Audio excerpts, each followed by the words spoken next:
Now, what was this now? You told me that my Borderless 4 stream died the minute the Skyrim launched. Okay.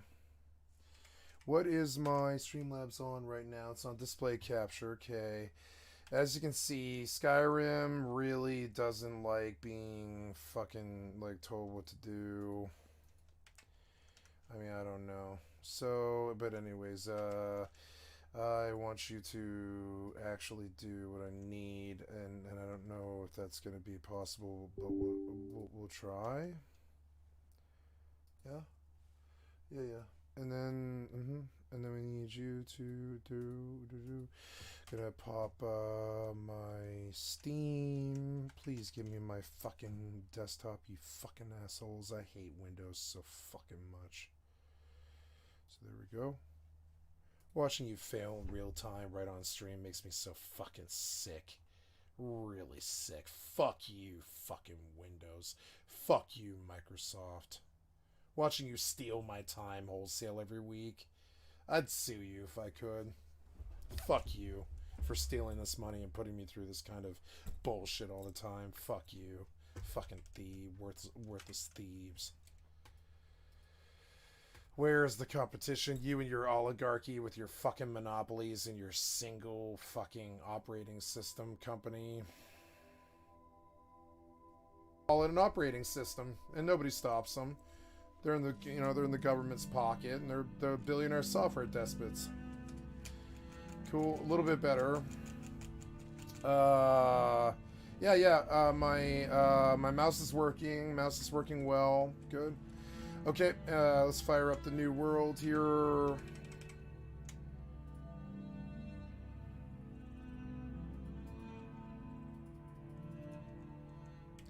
Very good. Maybe it's that new world is in windowed. I don't know what it is. That might be what's actually causing the issue. So we'll see if that's maybe what part of it. Yeah, I don't want windowed. I'll just take full screen. I don't care. Maybe see if their optimization is better. There we go. We're in. Okay, what else is here? Thanks for sticking with me, guys. So terribly sorry about the inconvenience. Our corporate software overlords have stole our money and phoned in something that's worth a tenth of what we paid, and I'm a victim of it every single day. Their rampant theft. Okay. Let's go on about our Skyrim business, though. I don't want to talk about software thieves or Microsoft anymore. I know it's loser talk, and it's just me being forced to be a loser by losers, and I know the whole thing is fucking rife with stinky losers, and I'm one of them, and I just don't like thinking about stinky loser Microsoft. Just don't like thinking about stinky loser Microsoft. It's not very fun for me, you know? Oh shit. That was close. Yeah, what's in there?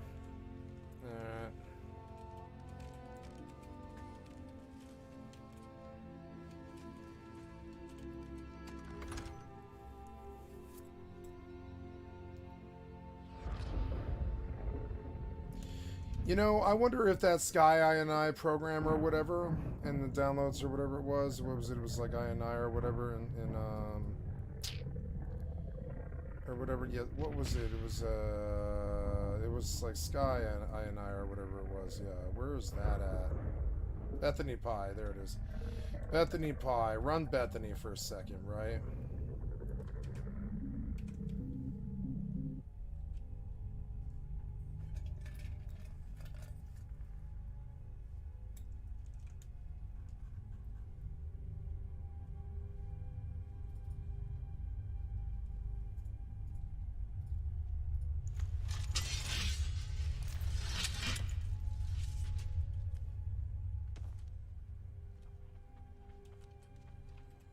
Cool. Looks like someone's been digging. Two-handed. 27. Play it, run it. Oh yeah. Talos defeated the stronghold of Sankrator. In Second Era 852, Allied Northern Breton forces crossed the borders into Cyrodiil and occupied the major passes and settlements of the Jural Mountains. Making their headquarters for the winter at Saint-Crotor, the Nord Breton allies dared King Cuchulainn's new general Talos to assault them in their mountain fastness. When they learned the General Talos had mustered an army in the dead of winter and was marching to assault Saint-Crotor, they were elated. Saint-Crotor was impregnable. Its citadel on high cliffs overlooking the lower city, nestled in a high mountain basin with steep, unscalable cliffs and narrow. The Cyrodiilic army was small, poorly trained and outfitted, short on rations, and unprepared for winter campaigning. As their ragged units assembled slowly into the citadel, the Nord Breton allies confidently assumed that their enemy had delivered himself into their hands. The citadel was not only protected by an unscalable cliff. Well, if you didn't block me in so I couldn't move, you know, we'd be okay. But you blocked me in there, you fucking assholes. Digging. Oh, yeah, alright. Uh-oh.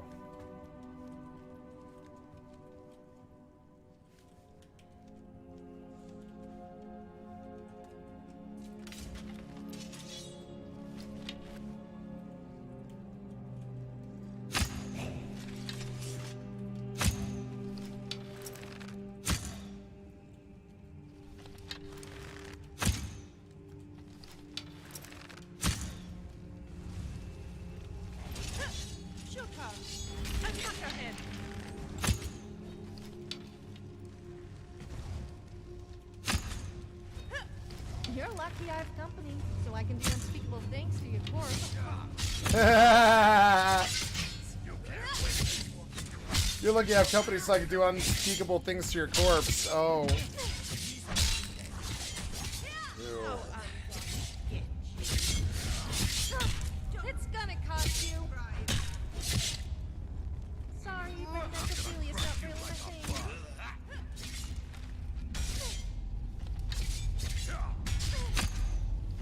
Don't you even try that. Don't let me fool you. Looks can be deceiving. Maybe that means you actually have a brain.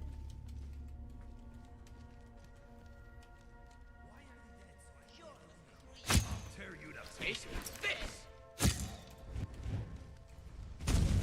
Ow, ow, ow. As you would stand more chance than meeting.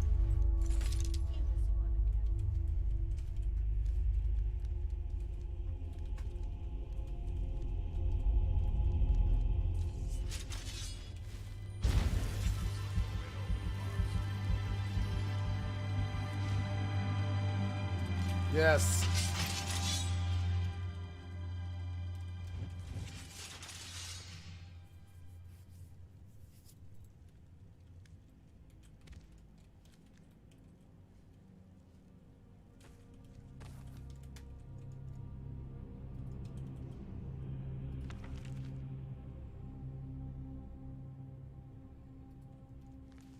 Biography of Queen Baronziah, Volume 1, by Stern Gambo, Imperial Scribe. A factual biography of Queen Baronziah, Volume 1. Late in the Second Era, a girl child, Baronziah, was born to the rulers of the Kingdom of Mournhold in what is now the Imperial Province of Morrowind. She was reared in all the luxury and security befitting a royal dark elven child until she reached 5 years of age. At that time, His Excellency Tiber Septim I, the first Emperor of Tamriel, demanded that the decadent rulers of Morrowind yield to him and institute imperial reforms. Trusting to their vaunted magic, the Dark Elves impudently refused until Tiber Septim's army was on the borders. An armistice was hastily signed by the now eager Dunmer, but not before there were several battles, one of which laid waste to Mournhold, now called Almalexia. Little Princess Baronziah and her nurse were found amongst the wreckage. The Imperial General Symmachus, himself a Dark Elf, suggested to Tiber Septim that the child might someday be valued. She was therefore placed sit down and work order to recently retired from the Imperial Army. Sven Advinson had been granted the title of Count upon his retirement. Despite the Dark War, was a small town in central Skyrim. Count Sven and his wife reared the princess as their own daughter, seeing to it that she was educated appropriately, and more importantly, that the imperial virtues of obedience, discretion, loyalty, and piety were instilled in the child. In short, she was made fit to take her place as a member of the new ruling class of Morrowind. I hope The girl Baron Zaya grew in beauty, grace, and It's a intelligence. blessing given to She some was of us. sweet-tempered, We could be a like joy to wild her adoptive beasts. parents and their Fierce. 5 young sons, who loved her as their elder no. sister. Only the Other than her circle have the appearance, beast blood. she differed from young girls of her Eyes on the class prey. only in that We she should had a keep strong moving. empathy for Still the the woods Draugr and to worry fields, about. and was wont to escape her household duties to wander there. Baron Zaya was happy and content until her 16th year, when a wicked orphan stable boy, whom she had befriended out of pity, told her he had overheard a conspiracy between her guardian, Count Sven, and a Red Guard visitor to sell her as a concubine in rehab, as no Nord or Breton would marry her on account of her black skin, and no Dark Elf would have her because of her foreign upbringing. "Whatever shall I do?" the poor girl said, weeping and trembling, for she had been brought up in innocence and trust, and it never occurred to her that her friend the stable boy would lie to her. The wicked boy, who was called Straw, I'm gonna said that she cut must your run whiskers away off, if she valued her bastard. virtue, but that he would come with her as her protector. Sorrowfully, Baron Zaya agreed to this plan, and that very night, she disguised herself as a boy, and the pair escaped to the nearby city of Whitehall. That After a hurt. few days there, they managed to get jobs as guards for a disreputable merchant caravan. The caravan was heading east down side roads in an audacious attempt to elude the lawful tolls charged on the imperial highways. Thus, the pair eluded pursuit until they reached the city of Riften, where they ceased their travels for a time. They felt safe in Riften, close as it was to the Morrowind border, so that Dark Elves were enough of a common sight. Over here.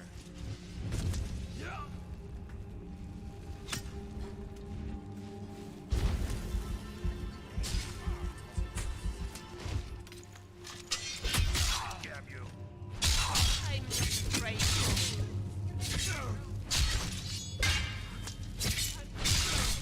Do your best. I'm not afraid of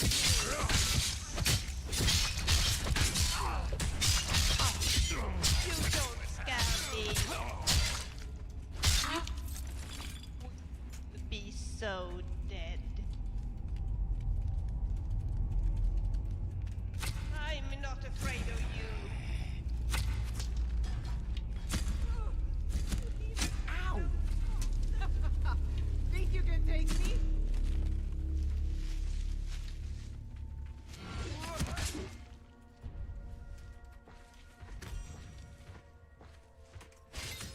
You're good as dead. Pay for that!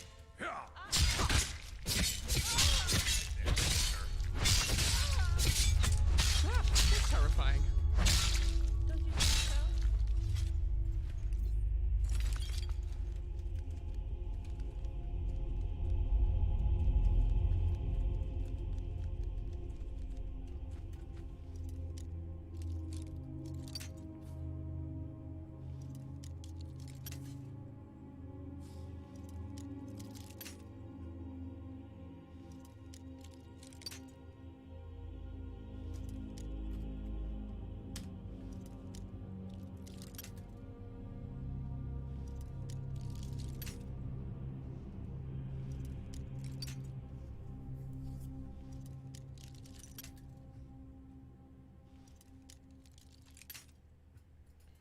This was not it. Try again.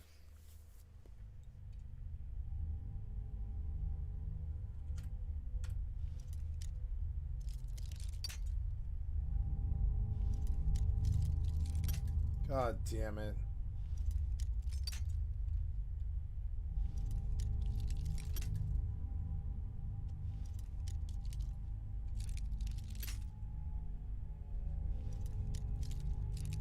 Oh my god.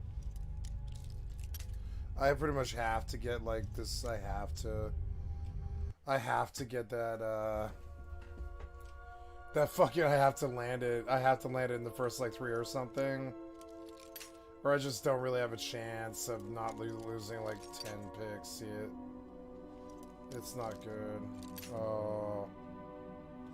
I have no idea where this is. It's like, man. There it was, but it's... I don't know, maybe it's worth it? Oh. It was a lot of picks. It's this, like, very specific spot, too. It's not even there. Oh, my God. I got lucky on that other master lock, because, like, man, yeah, that's a bit extreme.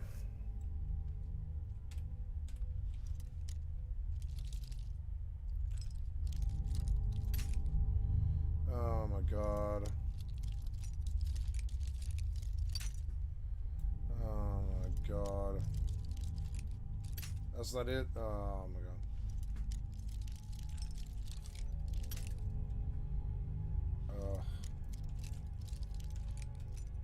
There it is.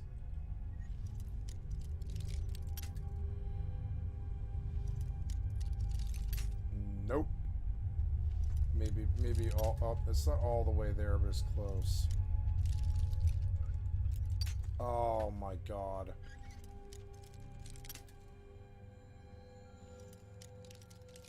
Oh, you fucking asshole. I hate this. Man. Try again. Fucking master locks are so annoying. On fucking legendary difficulty. Like, you're not the same place, are you? I don't think you are you? You are. You're the same place. I thought it was random. Oh my God.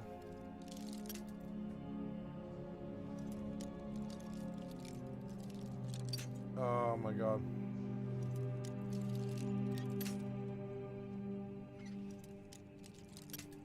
I don't think I can do this.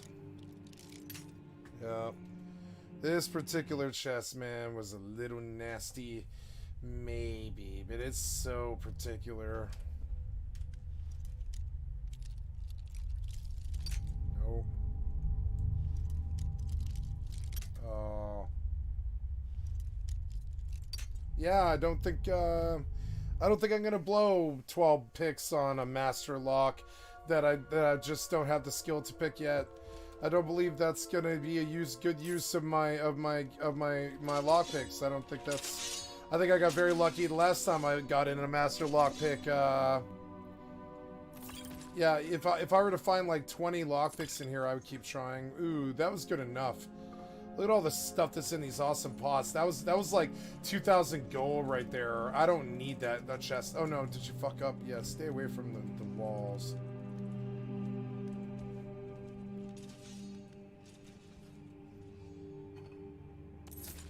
Oh, that's good money. Fuck, I wish I could crack that fucking lock. Oh, Get out of my way. sorry. Get.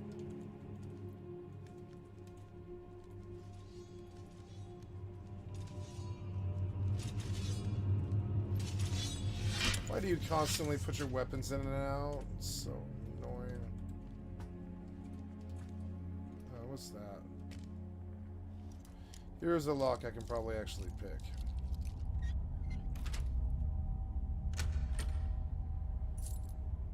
Orcish Mace of Stifling. We're at 459. Not bad, not bad. Jogger with a spring steel bow. Bow, longbow. I like these linen wraps because you can use them for something. They're actually really good for something, but I can't remember what. Oh, arrows, I think, or something. I forget. But yeah. That's a chest. No, that's not a chest, but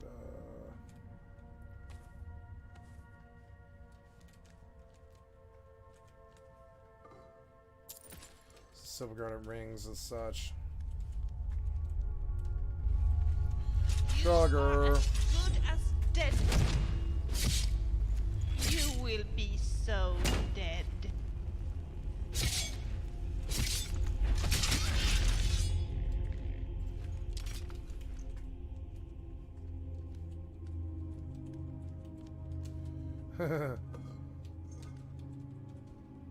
She just warns him. She's like, you'll be so dead.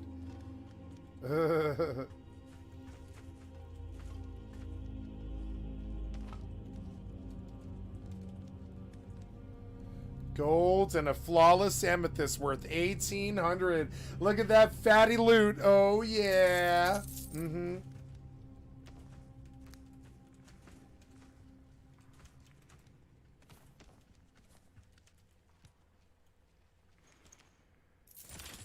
He's got my arrow in his knee. Ah.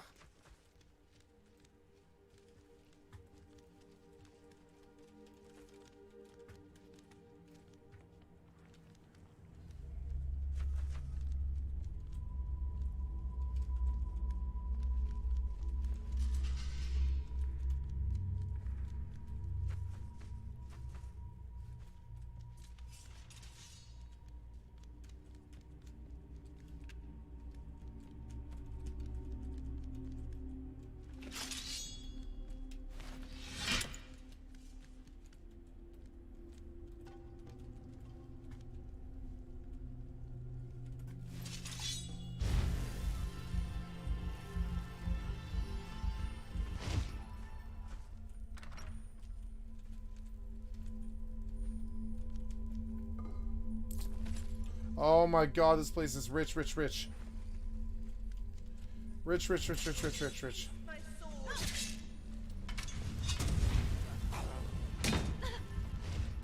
Gonna cleave you with a sword.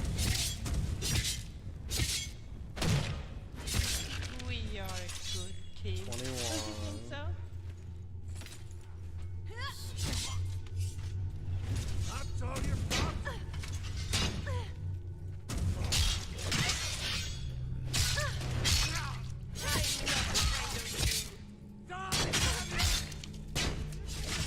Rip your heart out! Thanks for that. That's your It's best. okay if I have to kill you. We could have got better acquainted. No! Oh, this is nail.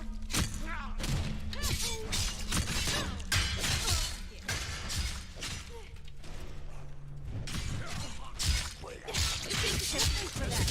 That's all you've got. I'll tear you to pieces. Gonna cut you. You're a creep. You are people as like good as dead. I also love to hunt people. And anything else We that are way. a good team. Don't you think so?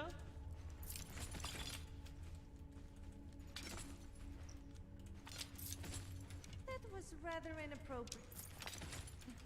Well done.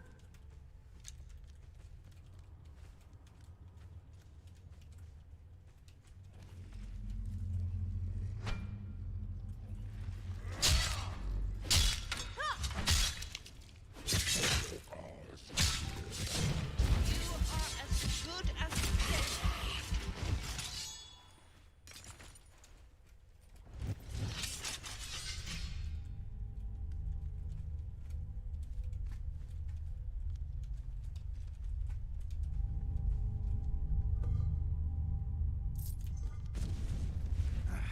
Oops.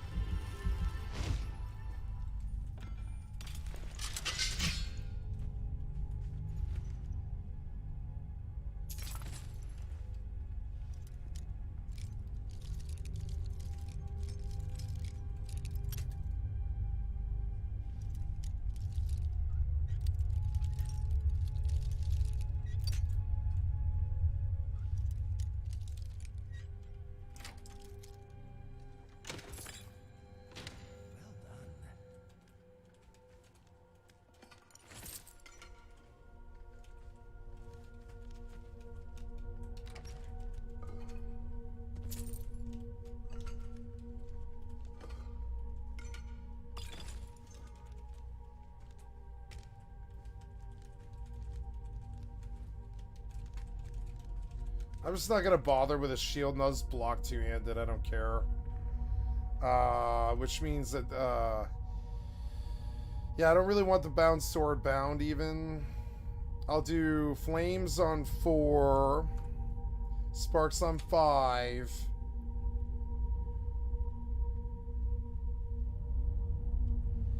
And that leaves me some other slots for other spells and stuff, which I'll take a look at now. Like, oh, I do want, or no, well, no. Not really. What was that?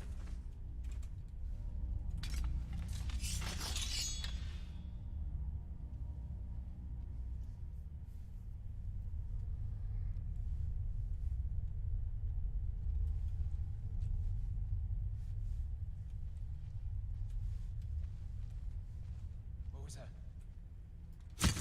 Over here!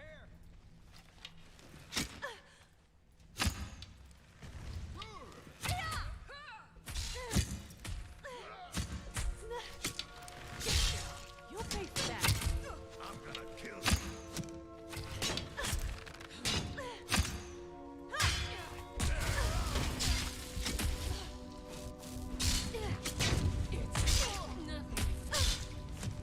Careful!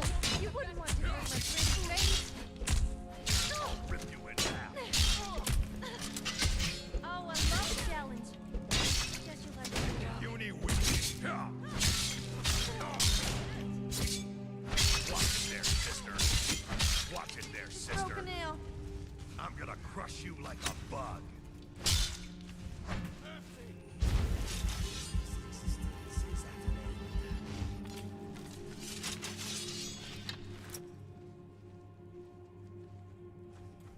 Did he live? Hey, what? No, he's dead. He's dead. If the Draugrs still have their bits and pieces tucked away somewhere, if you know what I mean. If not, then I feel very sorry for them.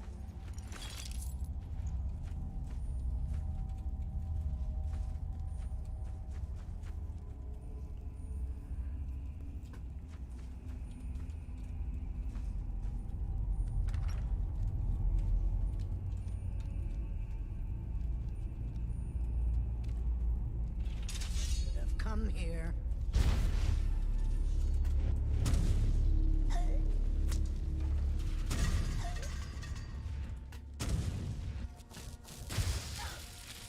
You'll make a fine rug. It's fun how I have to hit them 295 times, but they only get to have to hit me once. It's so fair. It's so fair, you know.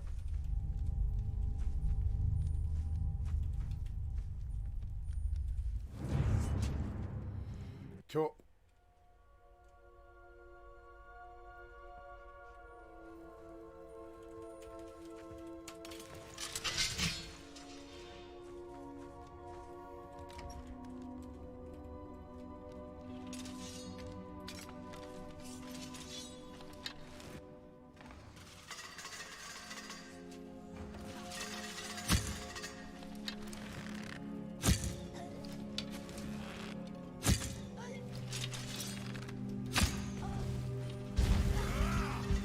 You leave her alone.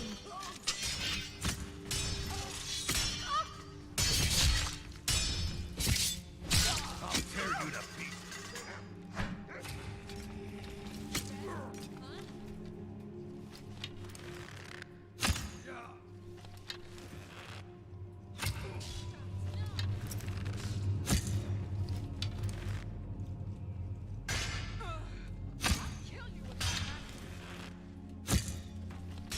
I'll fix you good. You're your worst.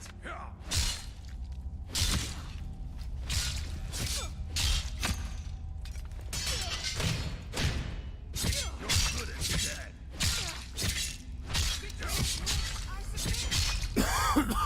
Submit. What the fuck are you talking about?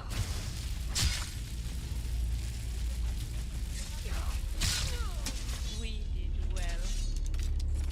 Don't you think so? I do.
shit, he is real. Fuck.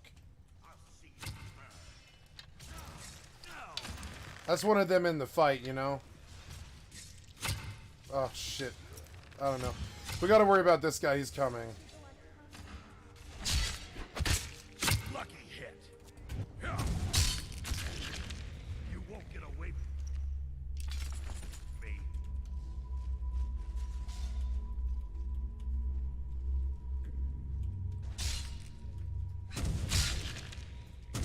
You win.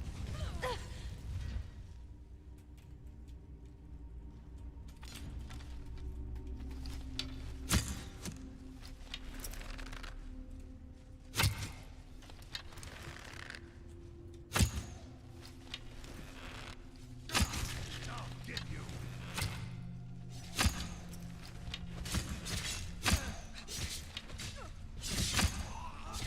They say you speak louder than words, so I'll let my weapons do the talking.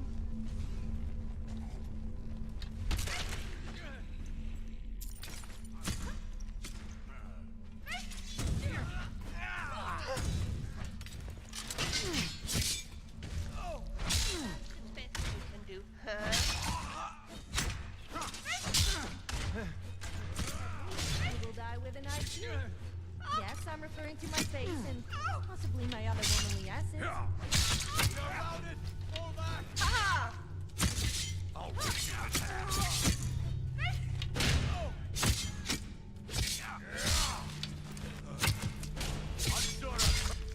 Another one down.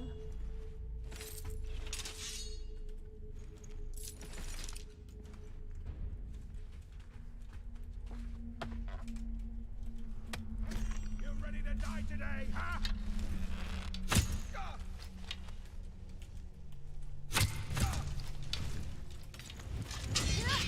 Oh, shit. Fucking one-shot me, son of a bitch.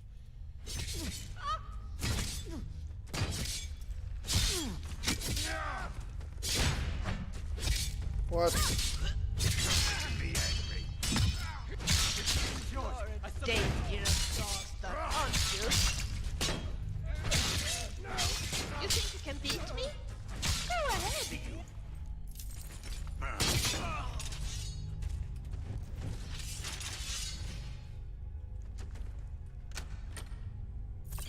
Ooh.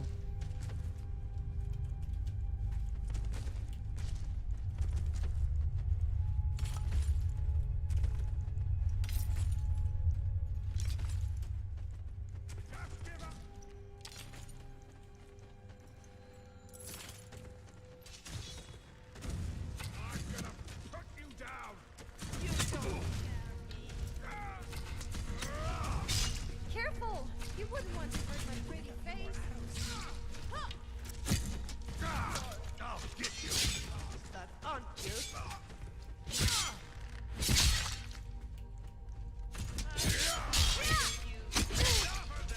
You don't look so tough to me. I'll kill you. Just give up. This what you want? Victory's yours. I submit. Submit. One down. Yeah, you're gonna submit while I take your shit, yeah.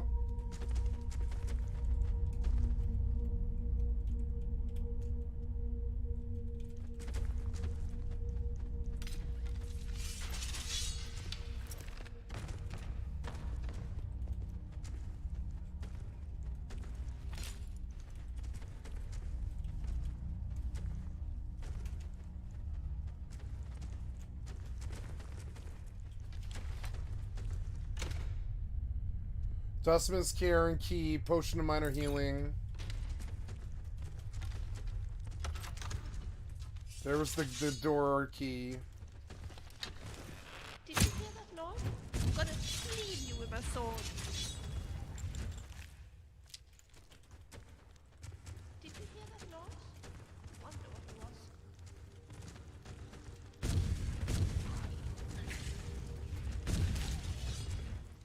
Ha!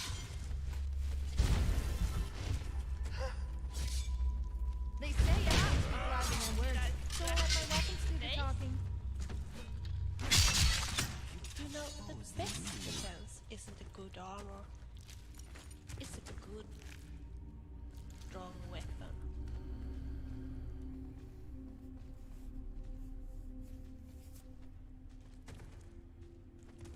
kind of want to give How them are you all doing? shields. Of course. No, she has shields. She just doesn't want to use them. She has tons of fucking gear.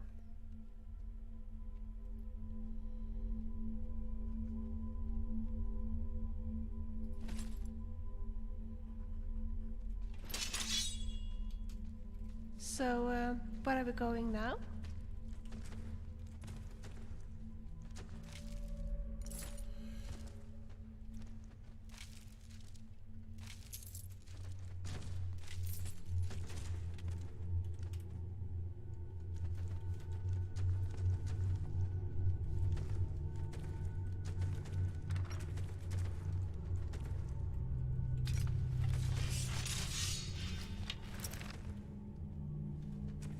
Someone's waiting for like an ambush, I think.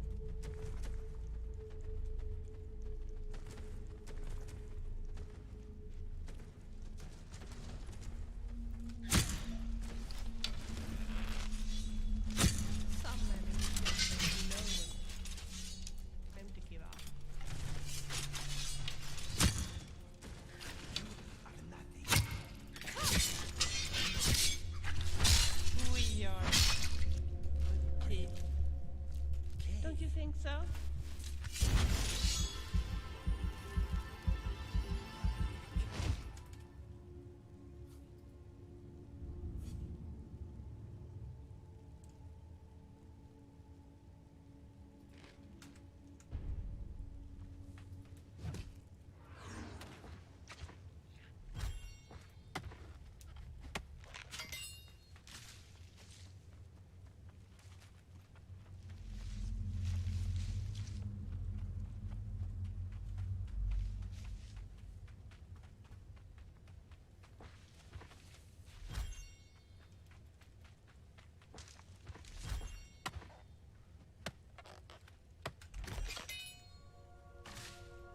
Lots of undead.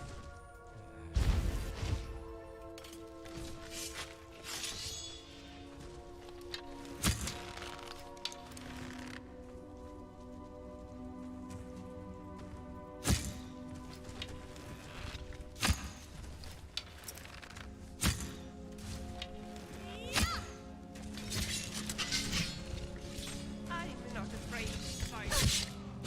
You are as good as dead. Oh, I love a challenge. You won't get away from me. Ha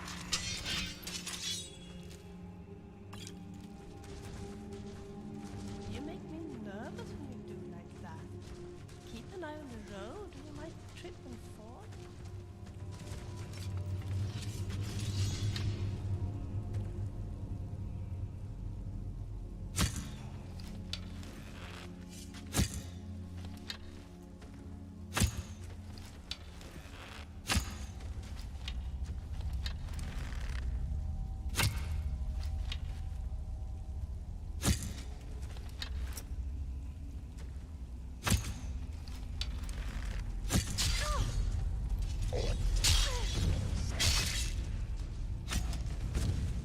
No! Oh, I think it's a broken nail. I would admire your courage. If I wasn't laughing at your stupidity. I'll rip you in half. You leave her alone. I think it's just broken nail.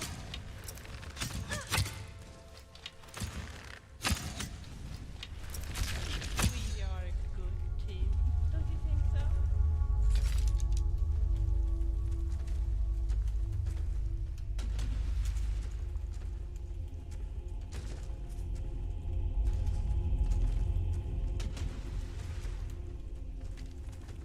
Sneaking is so much fun.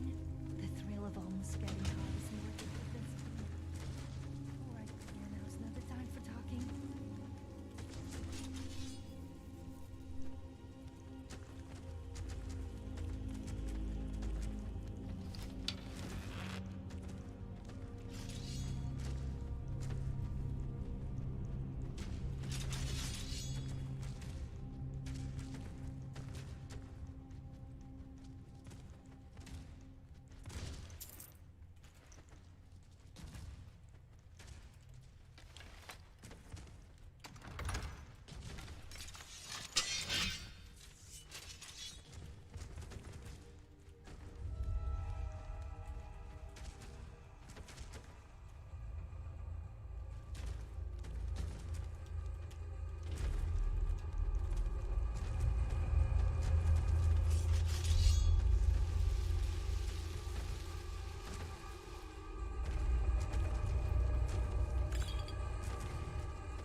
me.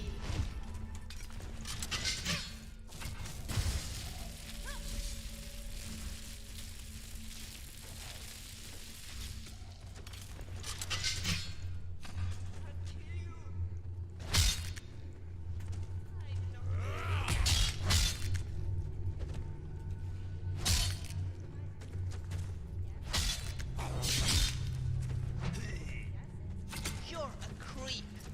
You're as good as dead. What makes you think you're any different to the hundreds of other people I have killed?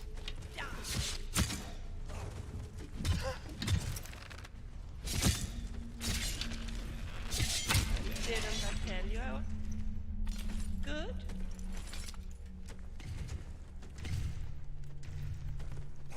Shoot her. I'll smash her head. I'll kill you.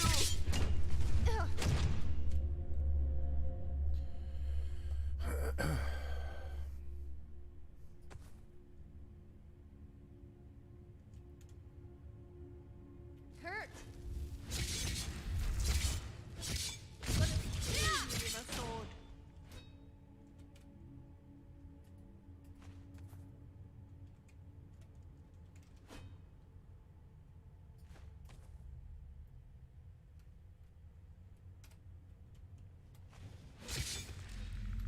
You've obviously never met me. Otherwise you would be cowering right now.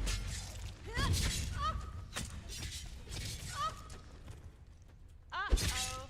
Did I scratch your face? They say actions speak louder than words, so I'll let my weapons do the talking. Ha-ha!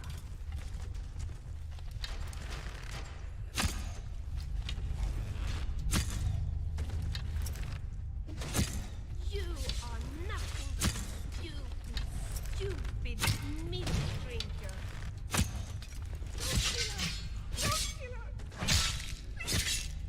Besides, I'm bigger and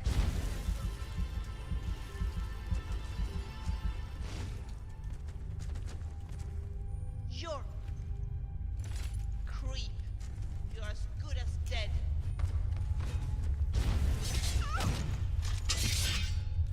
Is that the best you can do, huh?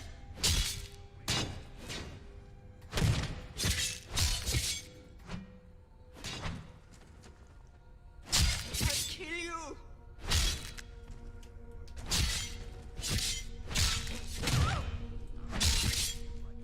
Uh-oh. Did I scratch your face?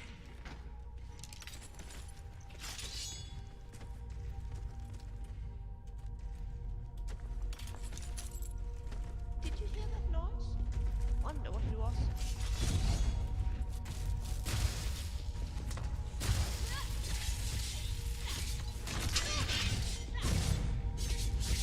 And that. don't let my looks scare you. Looks can be deceiving. Maybe that means you actually have a brain. You will be so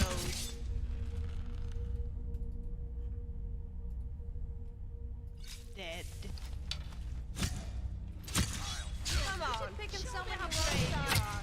We're bigger and should stand more chance than beating me. You're a creep. You're as good as dead.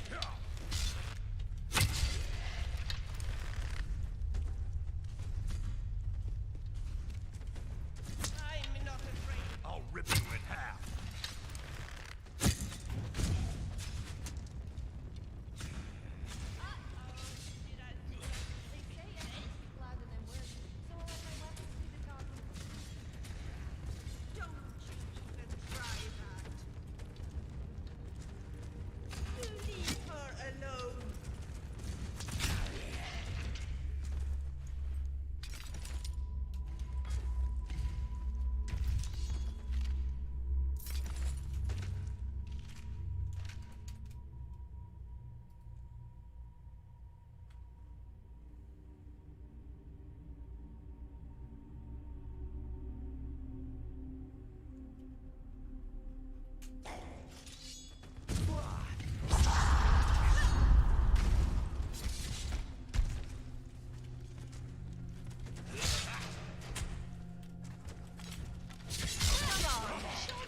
brave you are.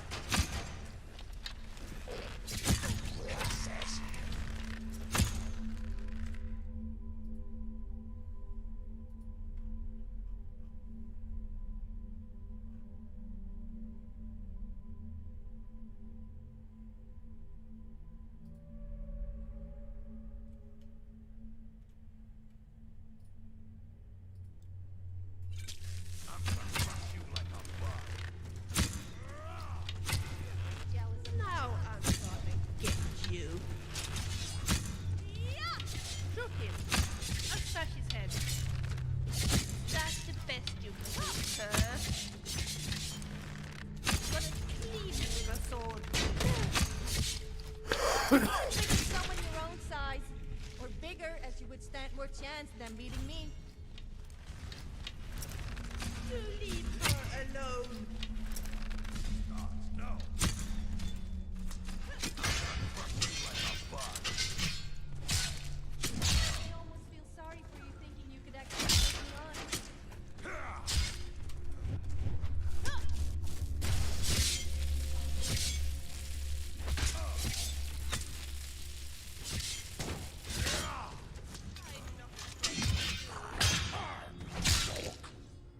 I'm gonna kill Show me you. how brave you are. You think you can beat me? You've obviously never met me. Otherwise you would be cowering right now. That was so fun. Shall we continue? Well. What's that? Shall we continue?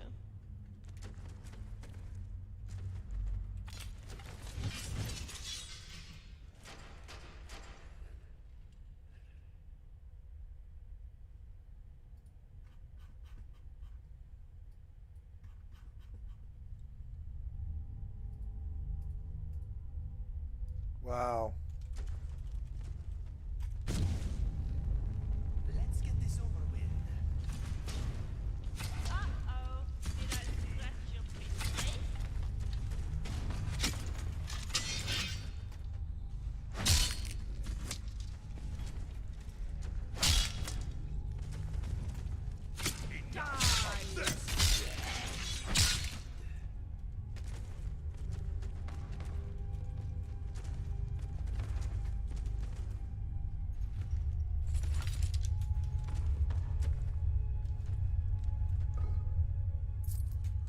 Oh, I made so much money out of here. I'm gonna buy everything all the vendors have.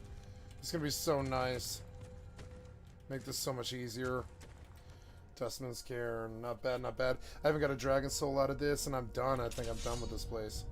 This was fun as hell. I don't even want to backtrack and loot because the loot they've been giving me is so good that I don't give a piddling crap about some piddling health potions or whatever.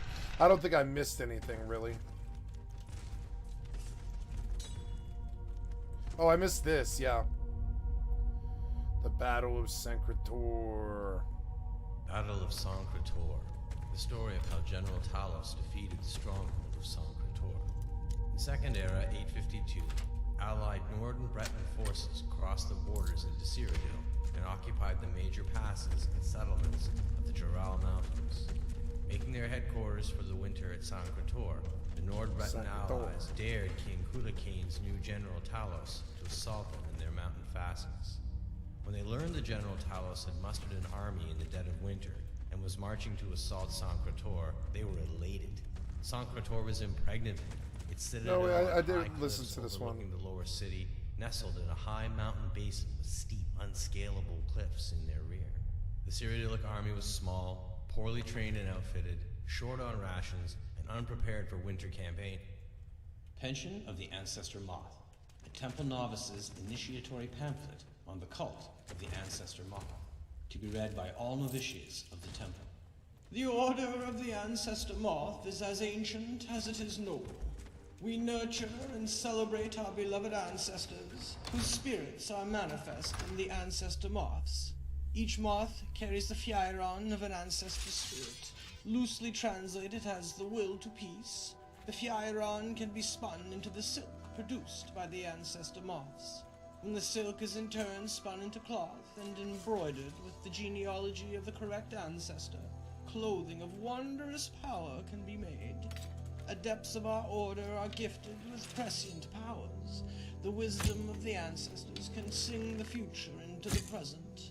For this reason, our order and our order alone has been given the privilege to interpret the Elder Scrolls. These writings exceed even the gods, both Aedra and Daedra. Such insight into the inner fabric of reality comes at a price. Each reading of the Elder Scrolls is more profound than the last. Each leaves the priest blind for longer and longer periods of time. He talks like oh, it interrupts the books when I load. It kind of sucks. I want to hear that one again. He's funny. He sounds like Macaulay Culkin when he talks. He sounds so much like Macaulay Culkin. It's actually kind of funny. Or Kieran Culkin. It's a weird Brooklyn accent kind of thing. I've never understood it really. I've understood it, but it's just like, where did they get that from? Yes.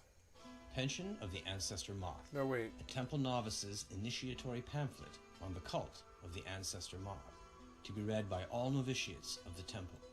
The Order of the Ancestor Moth is as ancient as it is noble. We nurture and celebrate our beloved ancestors, whose spirits are manifest in the ancestor moths. Each moth carries the firon of an ancestor's spirit, Firon. loosely translated as the will to peace. The firon The will to can be peace. spun into the silk produced by the ancestor moths. When the silk is Ancestor in turn spun moths. into cloth and embroidered with the genealogy of Embroidered. the correct ancestor. Ancestor, Wondrous I've been powers pounding remain. cocaine A up depths my of our rich order butthole gifted with prescient and licking powers. hookers' The wisdom buttholes of as the well. ancestors can sing the future into the I've present. been For this snorting reason, cocaine our and drinking order lots and of our champagne. order alone I have has been lots of given the many privilege billions to of fur interpret the coats, Elder baby. Scrolls. Millions of fur These coats. writings exceed even the gods, both Aedra Even the and gods. Daedra. Such insight into the inner fabric Oh of yeah, I reality need that and comes that at a and that. price. What's this now? Each reading of Yeah, the I'm not Elder just gonna do Scrolls during the is more Blistering Heat of profound Brimstone. than the Collect last. 50,000 gathering Each things. leaves Okay, the well, priest whatever. blind for longer and longer periods of time. Finally, the last Dogs of reading achieves War. a nearly sublime understanding of that scroll's contents. But the priest is left permanently blinded to the light of this world. No longer can he read the scrolls. This monastery is dedicated to the service of these noble members of our order. They now live out their lives with the ancestor moths that they so love. Their The ancestor underground moths. demesnes are well suited to the moths. Well They suited to the raise and moths. nurture the fragile They raise and creatures, nurture my singing to them butthole. constantly. Blah blah blah. They Pound harvest the pound silk cocaine up and my spin it butthole. into the bolts of cloth. $500 They an weave the hour. cloth, embroidering it with the genealogies and histories of the ancestors that spun the silk. This is their new life. As they tend the ancestor moths, so we protect the blind monks. While they toil in the dark, we serve in the light. They need food and water. They need We food. provide. They need tools and furniture. We provide. They need secrecy and anonymity. We provide. They need purveyors to sell the fruits of their labors, and we provide. At one time, we also provided protection. Many generations ago, Gudrun Many came to us, generations ago. newly blinded by visions of what was to be. Newly blinded by She my brought with her butthole. New teachings. My butthole. Visions of the ancestors foresaw the need of the monks to That's gonna defend kill me. themselves. They Oh, train how and that's gonna kill practice me. the teachings of Yeah, Gudrun I'm just constantly. gonna. They are masters save of the here. swords of no sword, the Oh, axes of no no. axe. As a novitiate, you will learn the teachings of Gudrun. You will learn the way of the peaceful fist. You will learn to serve the brave monks. You will learn to provide. In time, you may attain an image of the ancestor monks. This is a Stormcloak soldier. Wait, what? Happened here? Can't believe it. End it. No, not like this. Victory is yours. I support. So what's your stuff? Wait, composite what? Sword, ebony, orcish mace of stifling. Silver long sword with 17 damage on it. It's got more value than this this lift one, but this one has 20 damage. Why would this be better? It's because it's silver. It's silver. It kills ghosts. Certain ghosts don't take any damage, but silver will fuck up ghosts pretty bad. So I need to keep the silver sword and katana. Wait, the katana's weak, but the silver wakizashi has 8 damage. Yeah, those are always fun. Antique silver sword is what I saw, but it's a one-hander. It's no go. No, I saw Colovian composite bow. It's got 8 damage. It looks cool, but it's not good. If we sort by damage, damage is always king. We look for any weapons that we can stand. Like here, this great sword of Orcish is still better than this great sword of lifting. It's a lot better. So we're gonna put this. We're gonna unz this great sword of lifting, and we'll just crack that and disenchant it. And we'll put this one on my main, right? Yep. And then we'll come through here and say, I don't want bound sword on my list anymore. I mean, it's nice to have when you don't want to wear a weapon anymore, but I don't really want to wield in one-hander. I don't feel like I don't like one-hander compared to two-hander. I couldn't get these scrolls to go off. I can't get them to fire. It doesn't really make sense to me or whatever.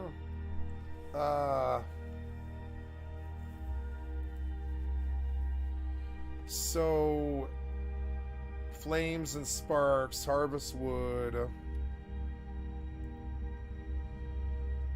I still haven't got a frost spell yet. Hasn't disappeared one night.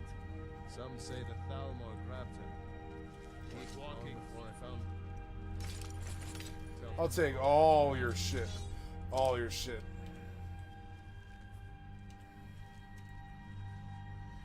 I'll take the arrows and all of it. I don't care. Yep. If you know any true sons of daughters of Skyrim. You taste my sword. Another one down. I've always wondered. Since when people die. Thresher Maul with 26 damage on it. Might be pretty fun, but I mean, I've got this nice greatsword, Orcish greatsword. That can just improve, and I think it'll be more fun. This sword's shiny.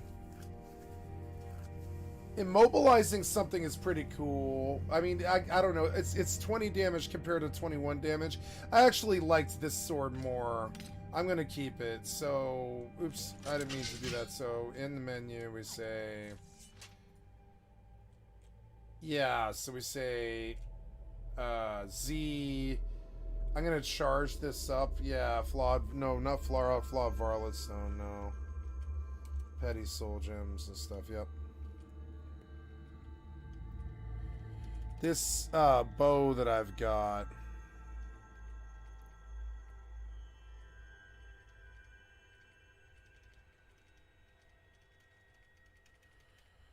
Yeah, this thing's bringing me a lot of money, so charge it with petty soul gems. Yep, there we go. Sweet. If you die naked, does your spirit remain naked?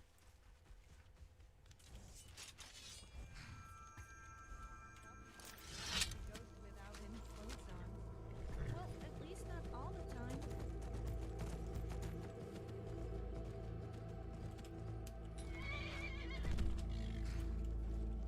My god, horses are bad.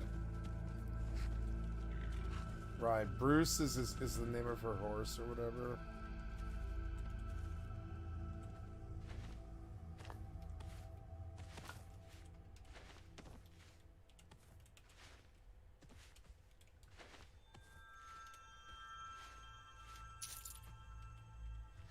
What is it? It's adept, okay.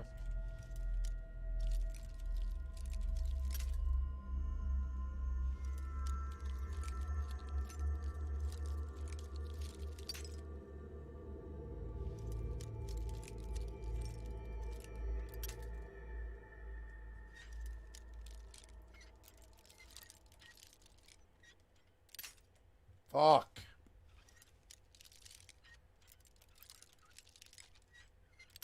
God damn it.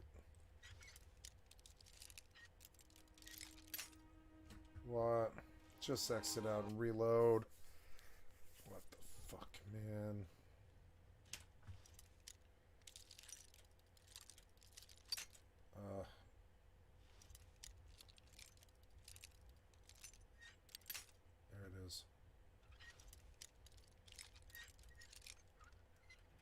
There, I got it. 4 lockpicks was worth it. Yeah. Cool.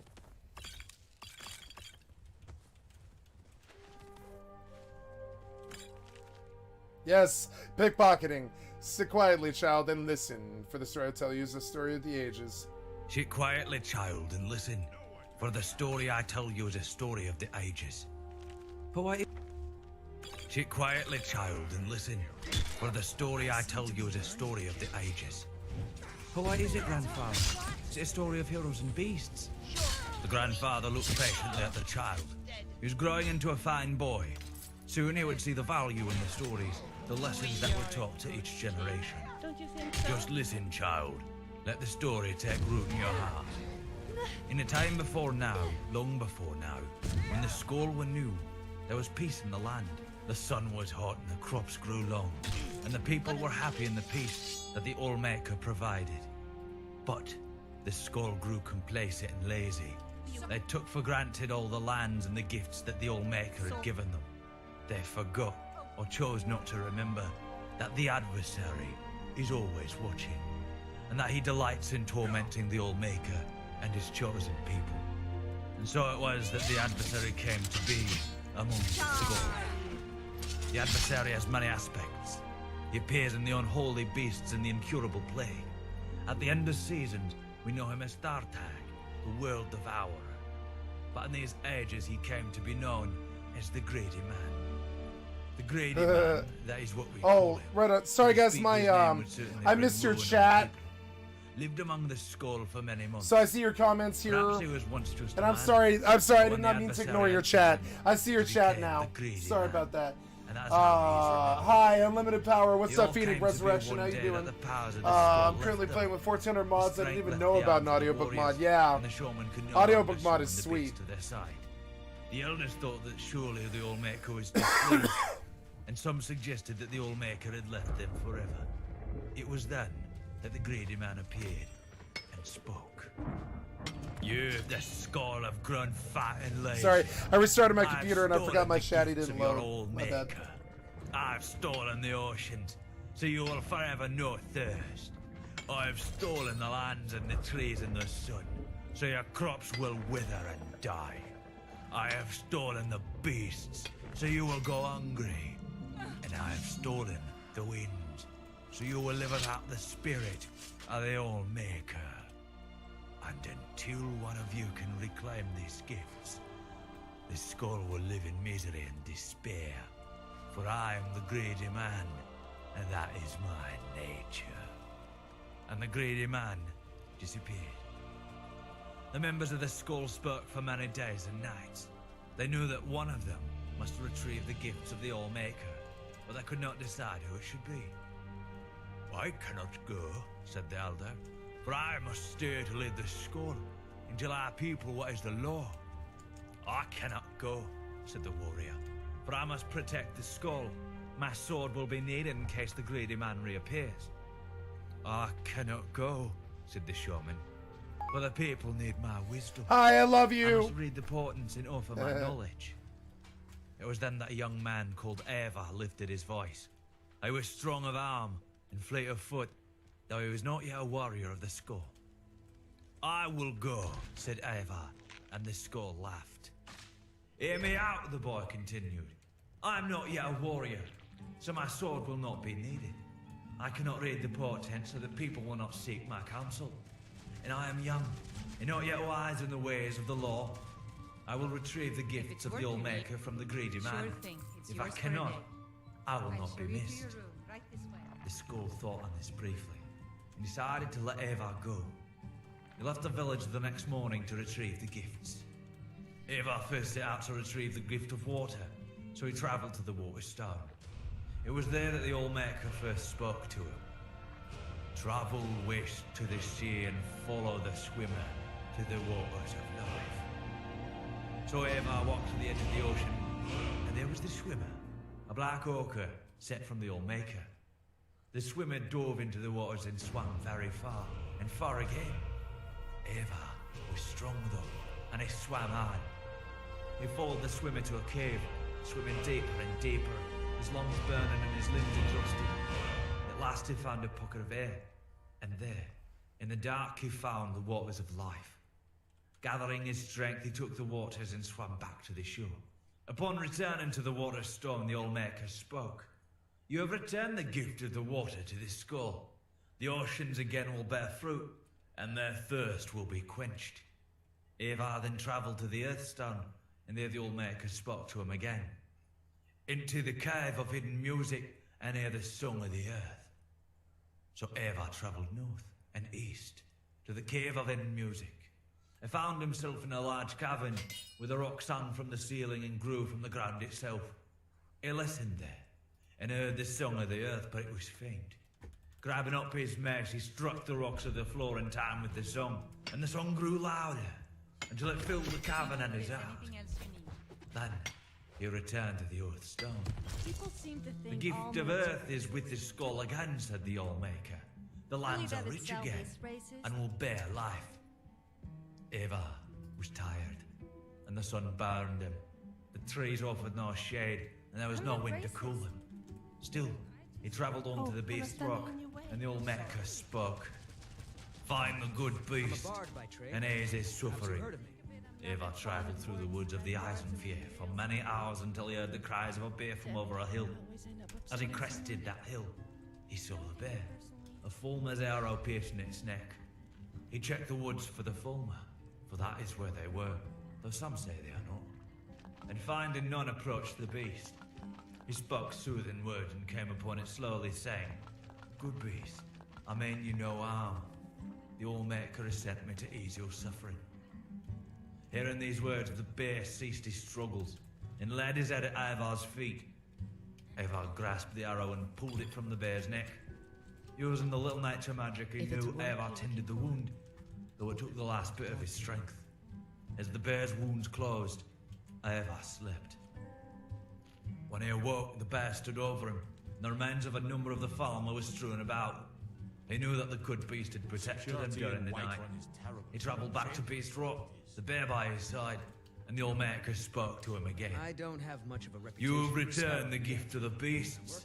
Once again, the good beasts will feed the skull when they are hungry, clothe them when they are cold, and protect them in times of need. Eva's strength had returned, so he travelled to the tree stone, though the good beast did not follow him. When he arrived, All Father spoke to him. The first trees are gone and must be replanted. Find the seed and plant the first tree. Eva travelled again through the Erstang forest, searching for the seeds of the first tree, but he could find none. Then he spoke to the tree spirits, the living trees. They told him that the seeds had been stolen by one of the Fulmer, for they are servants of the adversary, and this Fulmer was hiding them deep in the forest, so that none would ever find them. Got something for Eva travelled to the deepest part of the forest, and there he found the evil Fulmer, surrounded by the lesser tree spirits. Eva could see that the spirits were in his thrall. They had used the magic of the seeds and spoken their secret name. Eva knew he could not stand against such a force. They must retrieve the seeds in secret. Ivar reached into his pouch and drew out his flint. Gathering leaves, he started a small fire outside the clearing, where the Fulmer and the ensorcered spirits milled. All the skull know the spirits' hatred of fires, for the fires ravage the trees that they serve. At once, the nature of the spirits took hold, and they rushed to quell the flames. During the commotion, Ivar snuck behind the Fulmer and snatched the pouch of seeds, stealing away before the evil being knew that they were gone. When Ivar returned to the tree of stone, he planted the tree in the ground, and the Old Maker spoke to him. The gift of trees is restored. Once again, the trees and plants will bloom and grow and provide nourishment and shade. Ivar was tired, but the sun would only burn and the winds would not yet cool him. But he rested briefly in the shade of the trees. His legs were weary and his eyes heavy, but he continued on, travelling to the sunstone. Again, the Old Maker spoke. The gentle warmth of the sun is stolen, so now it only burns. Free the sun from the halls of penumbra. And so Ivar walked west, over the frozen lands until he reached the halls of penumbra. The air inside was thick and heavy, and he could see no farther than the end of his arm. Still, he felt his way along the walls, though he heard the shuffling of feet and knew that this place held the unholy beasts would tear his flesh and eat his bones. Finest cuts. For hours he crept along, till he saw a faint glow at the far end of the hall. There, from behind a sheet of perfect ice, came a glow so bright he had to shut his eyes, lest they be forever blinded. He plucked the flaming eye from one of the unholy beasts and threw it at the ice with all his might. A small crack appeared in the ice, and grew larger. Slowly, the light crept out between the cracks, widening them, splitting the ice wall into pieces. With a deafening crack, the wall crumbled, and light rushed over Ava and through the holes. He heard the shrieks of the unholy beasts as they were blinded and burned. He ran out of the holes following the light and collapsed onto the ground outside. When he was able to rise again, the sun warmed him, and he was glad for that. He travelled back to the Sunstone, where the All-Maker spoke to him. The gift of the sun is the skulls once again. It will warm them and give them light. Eivor had one final gift he had to recover. The gift of the winds. So he travelled back to the Windstone, far on the west coast of the island. When he arrived, the All-Maker spoke to him, giving him his final task. Find the greedy man and release the wind from its captivity. So Eivor wandered the land in search of the greedy man. He looked in the trees, but the greedy man did not hide there. Nor did he hide in the oceans or the deep caves, and the beasts had not seen him in the dark forests. Finally, Eivor came to a crooked house, and he knew that here he would find the greedy man. "Who are ye?" shouted the greedy man, "that you would come to my house?" "I am Eivor the Skull," said Eivor. "I'm not warrior, shaman or elder. If I do not return, I will not be missed. But I have returned the oceans and the earth, the trees and the beasts, and the sun. And I will return the winds to my people, that we may feel the spirit of the All-Maker in our souls again." Finest weapons and armor. And with that, he grabbed up the greedy man's bag and tore it open. The winds rushed out with gale force, sweeping the greedy man up and carrying him off, far from the island. Oh, wow. Eivor breathed in the winds and he was glad. He walked back to the Windstone where the All-Maker spoke to him a final time. "You have done well, Eivor. You, the least of the Skull, have returned my gifts to them. The greedy man is now gone for good, and should not trouble your people again in your lifetime. Your All-Maker is pleased. Go It's now, a warhammer, and live though. according to your nature."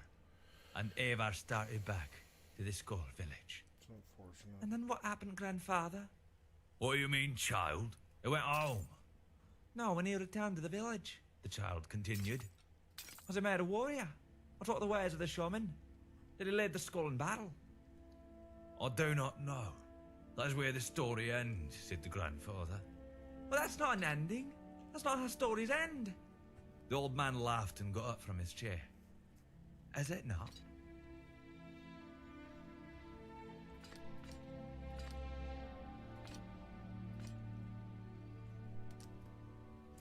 Silver Greysword is technically the best thing I could carry.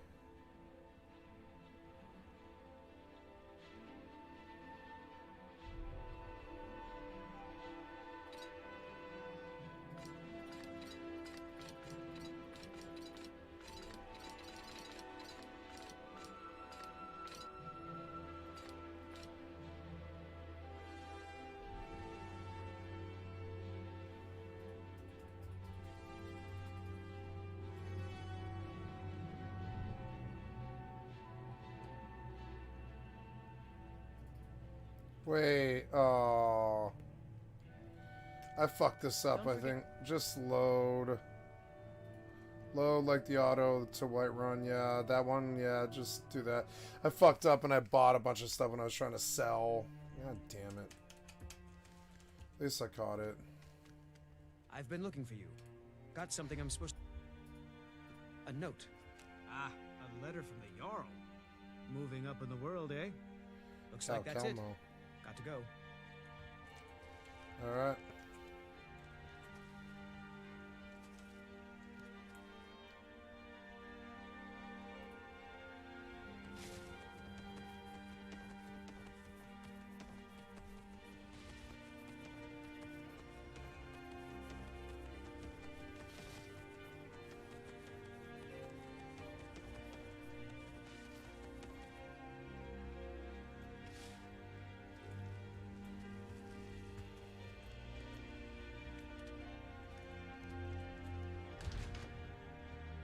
got something for just about everybody in here.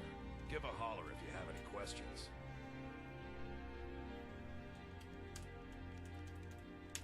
Welcome to War Maidens. Now you, my girl, have definitely come to the right... Take a look.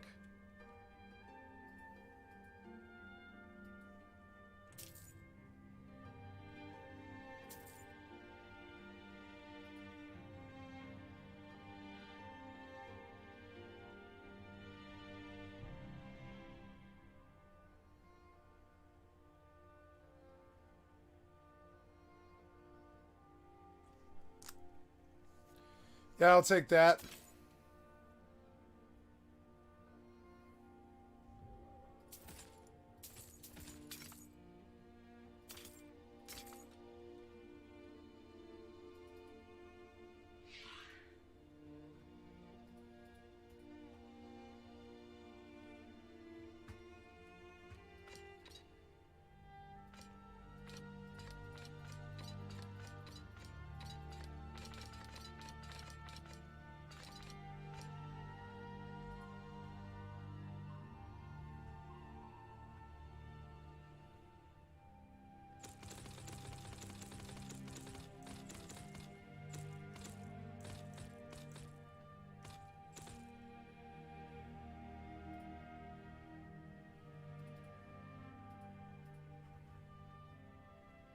How about everything you had that was worth anything? That's funny.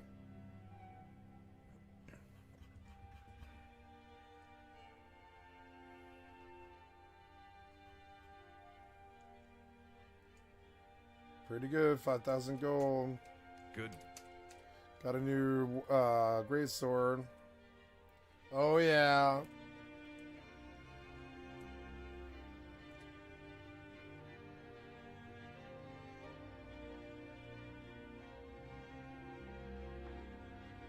Business with you. So where's the lady? I want to buy what she has. I can help you find a connection between us. I'm not sure what it... You there. The Dawn Guard is looking for anyone willing to fight against the growing vampire menace. What do you say? Ha! Isran's going to like you. Go talk to him at Fort Dawn Guard, southeast of Riften. He'll decide if you're Dawn Guard material.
Got some good pieces out here. Looking to protect yourself or deal some damage?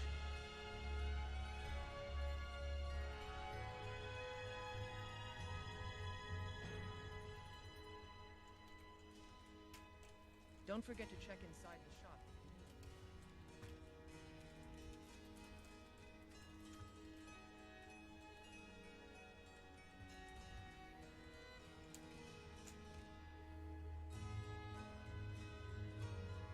Idolak Battleborn seems a bit obsessed about the feud between his family and the Grey Lanes.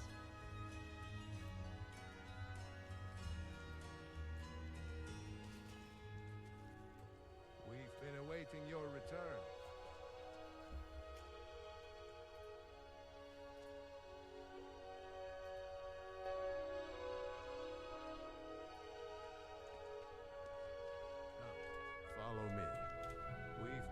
awaiting your return.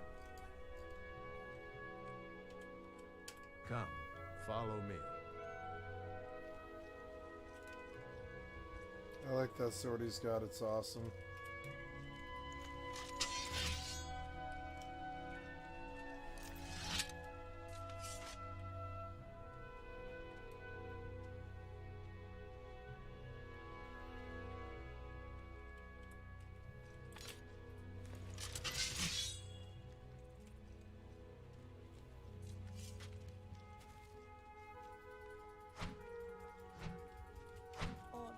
Look how fast this thing fucking swings. What the fuck?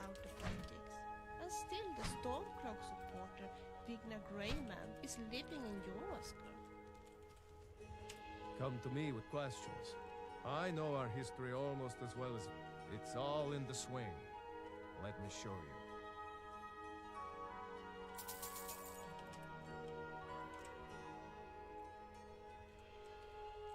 All right, then. What brings you to me? Find some strange creature in your travels? It's all in the swing. Let me show you.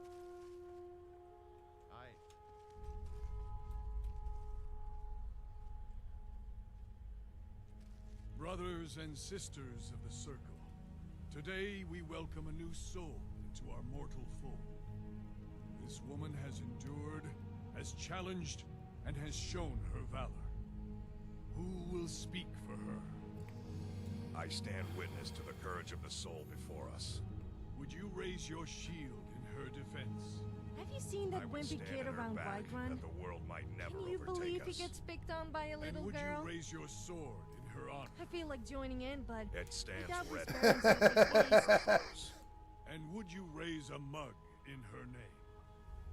I would lead the song of triumph as our mead hall reveled in her stories.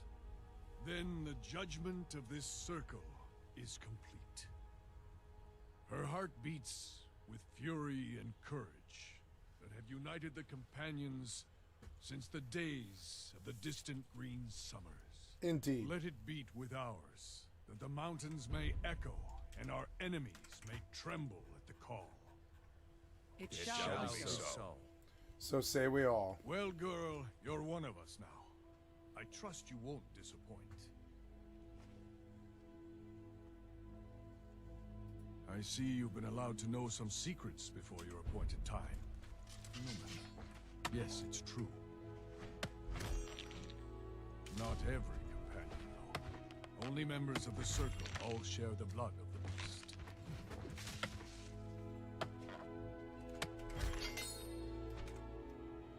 Some take to it more than others. Well, I grow old. My mind turns towards the horizon, to Sovngarde. I worry that Shor won't call an animal to glory as he would a true Nord warrior.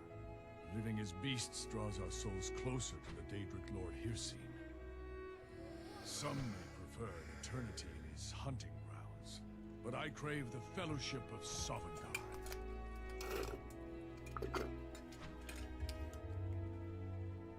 Yes, but it's no easy matter. But you don't need to share the worries of an old warrior. This day is to rejoice in your bravery. And speak to Yorland if you want a better weapon than whatever that is.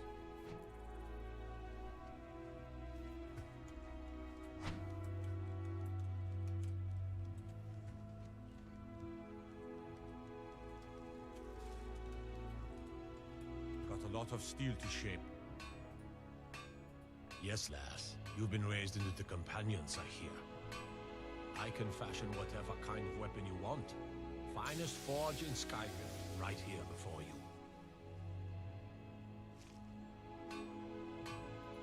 Sure you can handle that? Of course you can.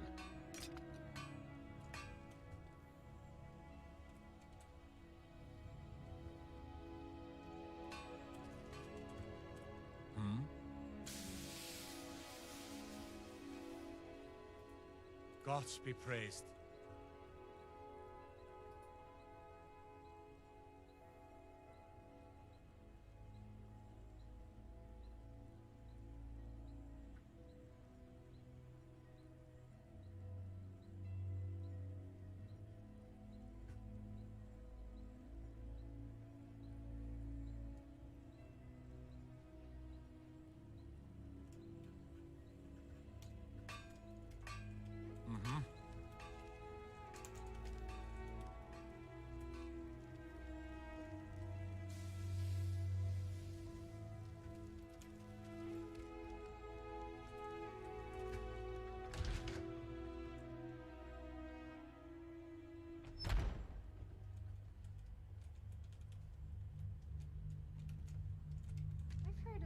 mystical natural wonder known as the Fountain of Booze.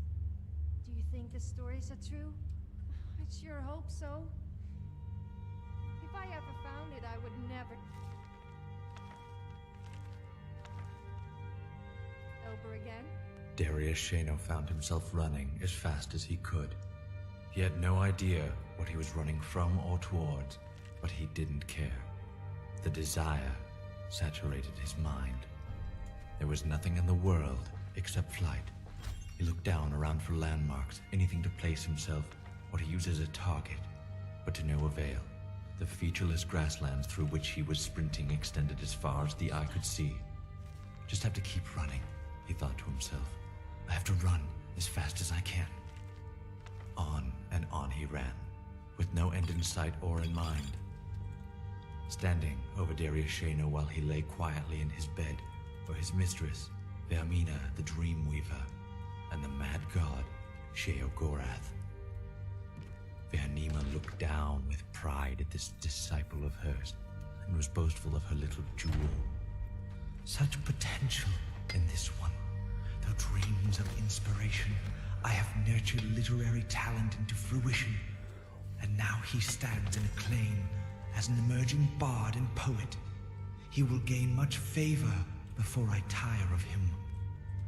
Sheogorath, too, gazed at the young Breton artist and saw that he was indeed famous among the other mortals. You still need to prove yourself, Whelp. Mused Just in time. Sheogorath. Some rich But folk how had a many trick are to there tell you who this hate province this is mortal losing whom its you grip. have built? We're Is it trusting the you on hatred this. of mortals Bring on. which confirms greatness and not their love? Surely you can accomplish this as well. Vernima's eyes narrowed. Yes, the mortals are indeed often foolish and petty, and it is true that many of their most bold have been despised. Do not worry, Mad One, for I have the power to achieve many forms of greatness with this one, hatred among them. Perhaps, Dreamweaver, it would be amusing to show who has this power. Inspire foolish, arrogant hatred of this mortal for 10 years, and then I will do the same. We shall see whose talents are most efficient, free of aid or interference from any of the Daedra. At this, she relaxed into confident pleasure. The Mad God is indeed powerful, but this task is suited to my skills. The mortals are repulsed by madness, but rarely think it worthy of hate. I shall take pleasure in revealing this to you as I bring the more subtle horrors out of this mortal's subconscious. And so, in the 19th year of his life, the dreams Darius Shano had been experiencing began to change. Fear had always been part of the night for him, but now there was something else. A darkness began to creep into his slumber. A darkness that sucked away all feeling and color, leaving only emptiness behind. When this happened, he opened his mouth to scream, but found that the darkness had taken his voice as well. All he had was the terror and the void, and each night they filled him with a new understanding.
$100. I'm only 5 points away.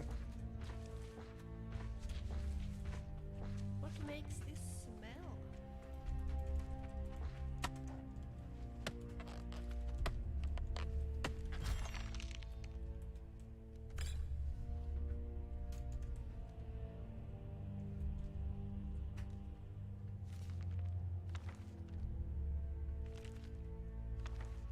Biography of Baron Zaya, Volume 2, by Stern Gamboge, Imperial Scribe. Factual biography of Queen Baron Zaya, Volume 2. The first volume of this series told the story of Baron Zaya's origin, heiress to the throne of Mournhold until her father rebelled against His Excellency Tyrus Septim I and brought ruin to the province of Morrowind. Thanks largely to the benevolence of the Emperor, the child Baron Zaya was not destroyed with her parents, but reared by Count Sven of Darkmoor, a loyal Imperial trustee. She grew up into a beautiful and pious child, trustful of her guardians. Herbane's Bestiary by Herbane. Ice Raids. 17th of last seed. When winter's chill descended upon me as I traveled further north through the frozen plains and mountains, I settled in at an inn at Dawnstar for a moment of respite and a warm meal. Another traveler there told me to be cautious, that there were creatures who settled into the powder white of the snow with nary a clue to the careless until it's too late. He went on and on with wild gestures and fantastic tales of entire merchant expeditions being killed by the beasts. His stories frightened the other inn patrons, but I will not be turned by a coward's tale. I will see these for my own eyes, for those icy caves and snow-capped peaks of the north are exactly the type of place that called to Nice, an that was like adventurer half a me. level. It did not take me long to find what I sought. These ice wraiths are lucid, serpentine creatures of magic, as if conjured from the frozen tundra and glaciers of Skyrim itself. At one with an environment that makes them nearly invisible, these ethereal apparitions are the death of many Nords, known by the sudden and holy strike that cuts the entire body through the target, then by the melody of bitter pain, curse of infection that dulls the intellect and makes the target even more the victim. As deadly as they are, ice wraiths are simple-minded in their determination. Combat is a straightforward affair, and brute force and a sharp blade are enough to fell these savage creatures. Only the hardiest of men would hope to survive just one of these beasts, but I have slain two with general ease. It is good that I have found I can make decent coin selling the ice wraith's teeth, as they are a prized ingredient in alchemical potions. That will continue to afford me the opportunity to search these lands for a challenge worthy of story, for I have yet to see what would make me tremble.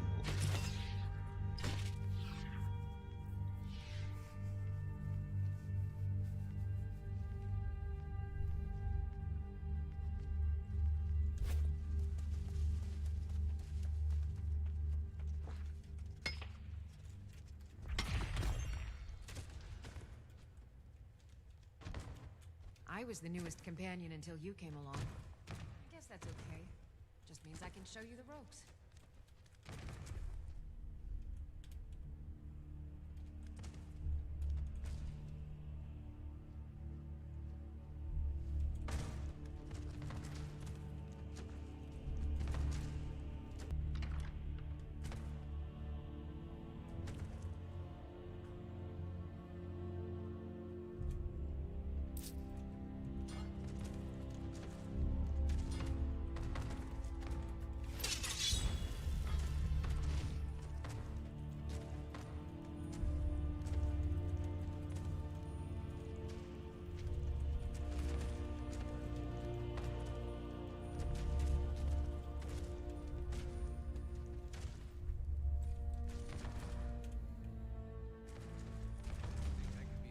Circle someday?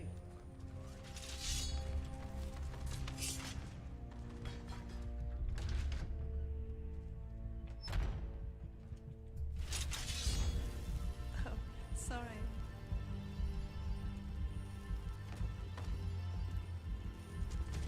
You might do well to learn a smaller weapon. Vary your style a bit. I've heard you may actually be stronger than you look. Perhaps we can hunt.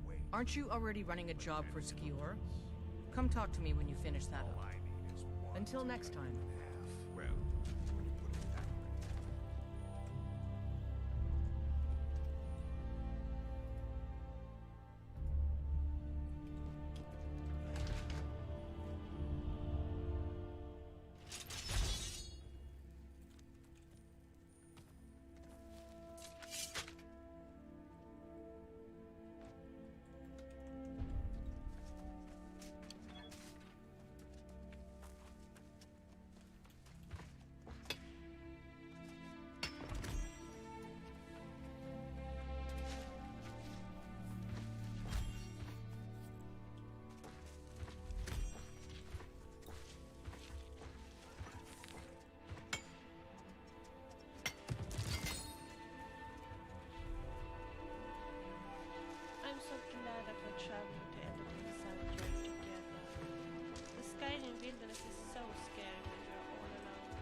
I was the newest companion until you came along.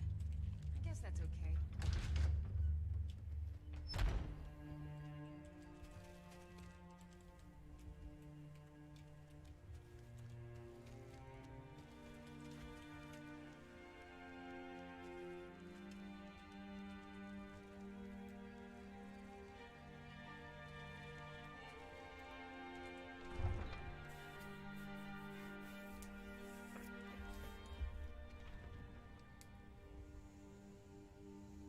People say you shouldn't be naked in public, but I managed to get a free outfit out of it.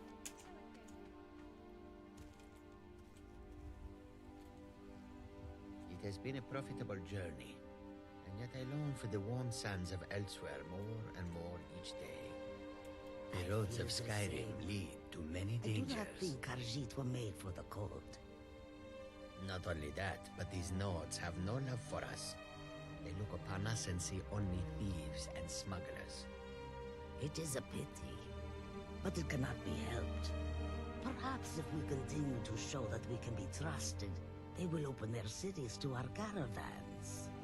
I wish that I had your optimism. The air is so clear in Skyrim. One can see forever. We are creatures of the desert. The north wind chills us to the bones. An astute question, for we are far from home, and this is a cold, hard land.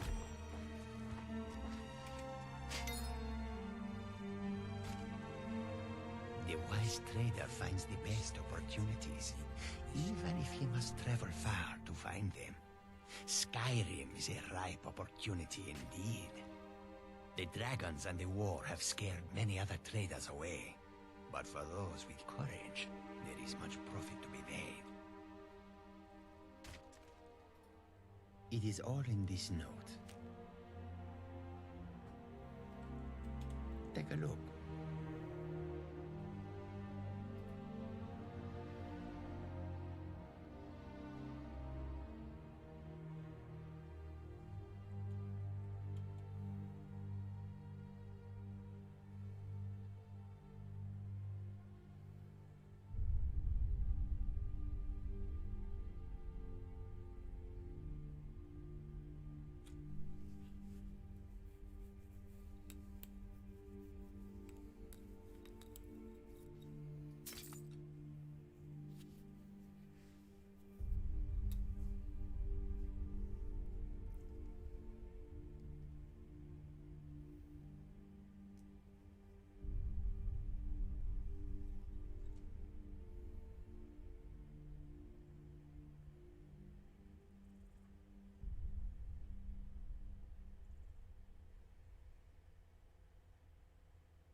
May your road lead.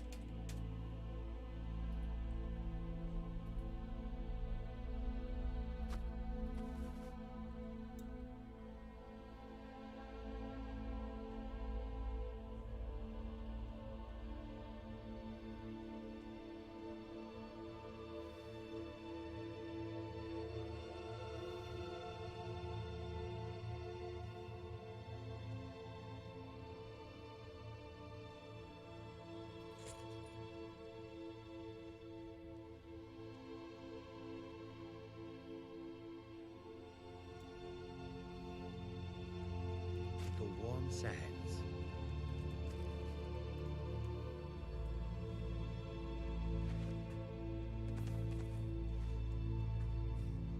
Soon it time to replace replenish our supply of water. The road takes us past many cold rivers. We can fill our skins there. If the river is not frozen to ice, perhaps.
Is just me or I'm too romantic? Or is there something, well, special to me? Where do you want to go? Climb and back, and we'll be off.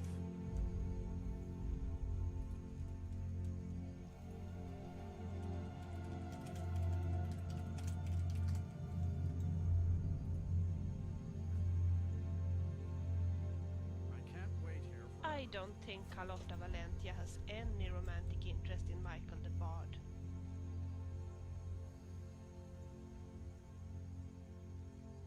Did you hear that? I thought I heard howling.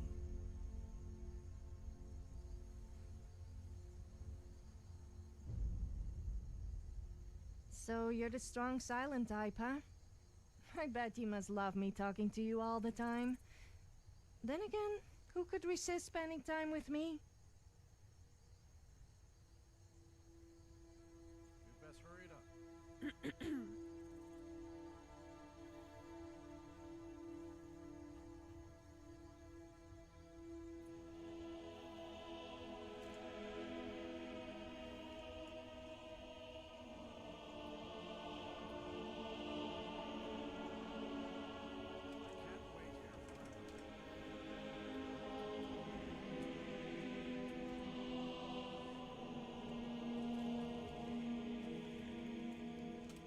Ever been to Windhelm? Oldest city in Skyrim by some account. They say the big old palace there was built by Ysgrimor himself.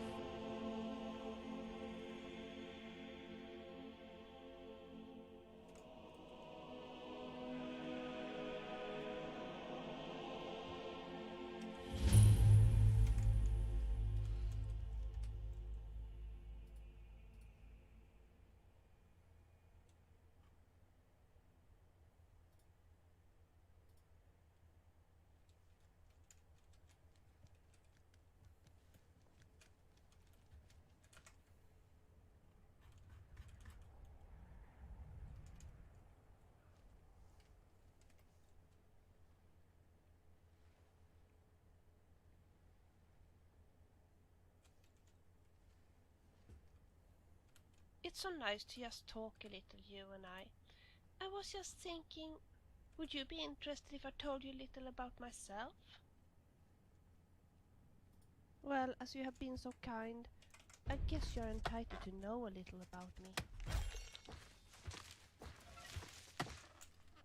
I was born in a place called Solstein, northwest of Morrowind. All women in my family are alchemists, and my mother wants me to follow the tradition.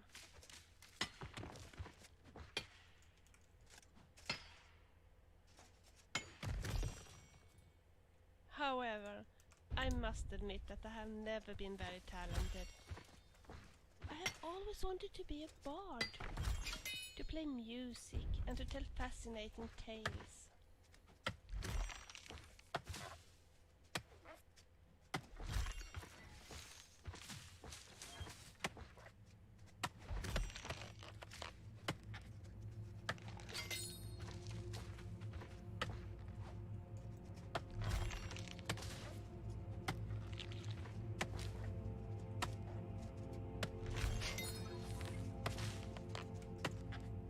grandmother used to tell wonderful stories about fairies and trolls and witches, and about the life of her own adventurous grandmother.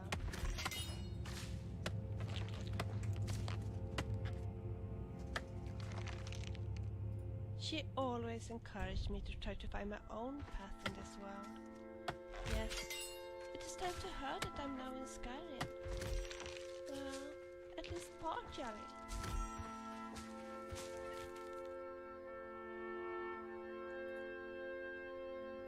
Well, it is a long story. I don't really want to go into it right now. Maybe later, if we get to know each other better.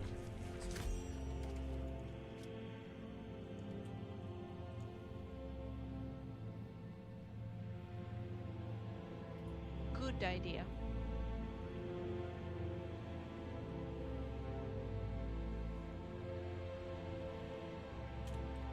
I'm so sure.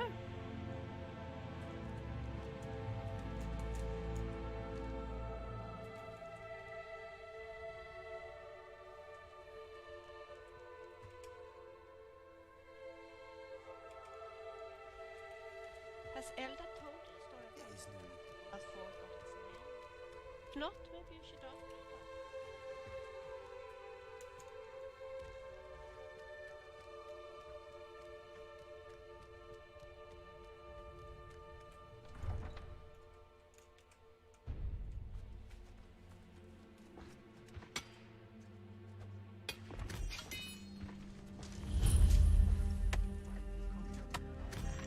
Eat our food, you pollute our city with your stink.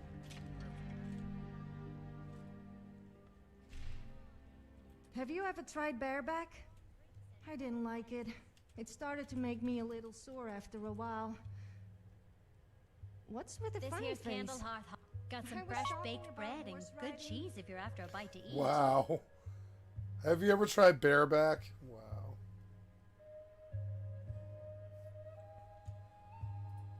Sure thing. It's yours for a day. I'll show you to your room. Right this way.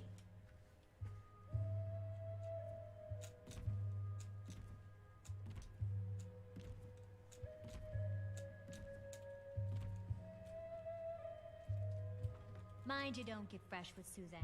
She plays the flirt, but it's just to get good tips.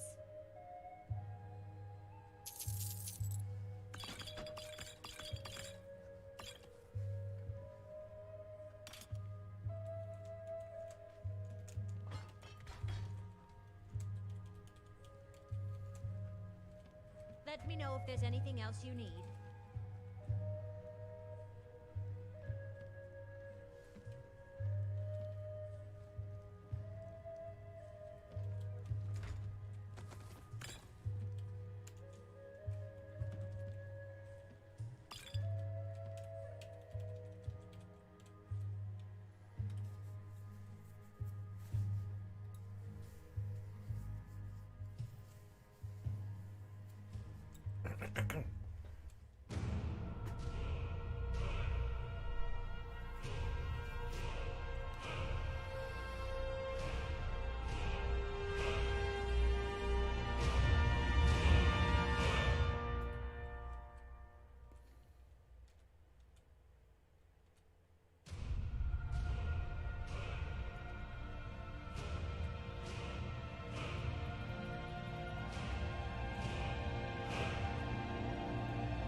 I saw you steal that.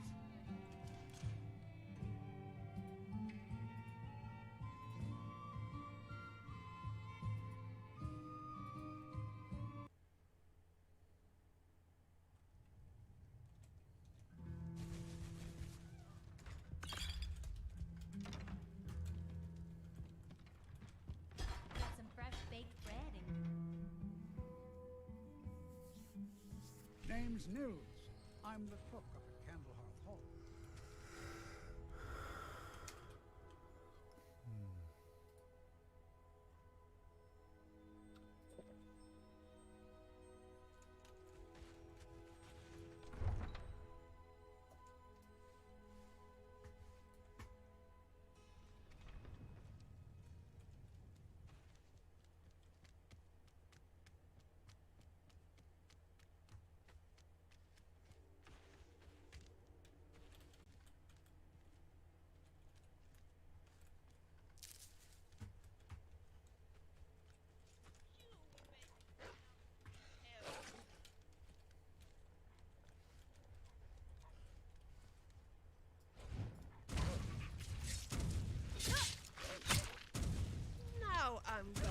get you. What's wrong with you? I'm not an enemy, you know.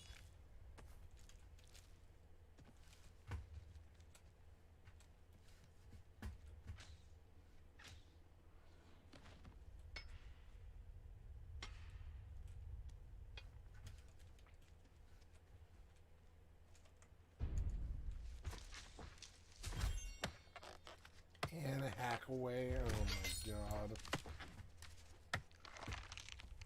Fucking so dumb. Boomers. You know what?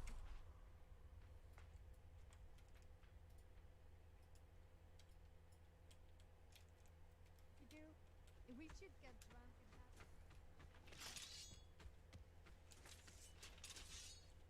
Yes, that would be fun.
Okay.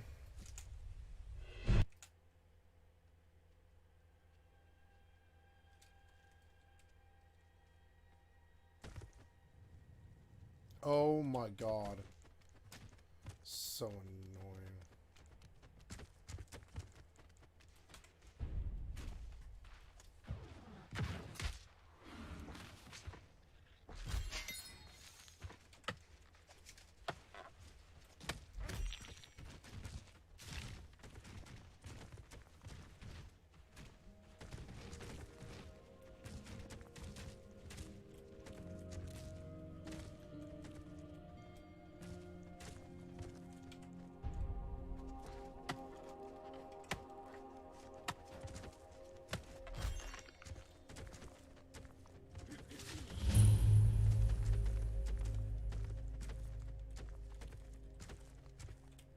An outsider? No reason to... I can certainly share a bit of what I know. Mm-hmm.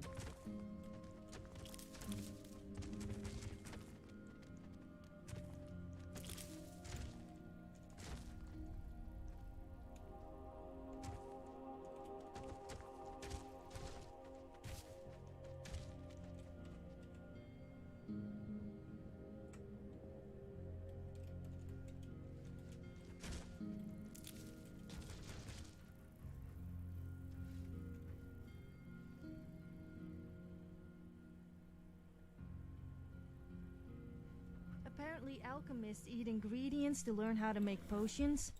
That doesn't sound very pleasant to me. I mean, who in the right mind would eat a giant skull or troll fat? That sounds painful. Taste my sword.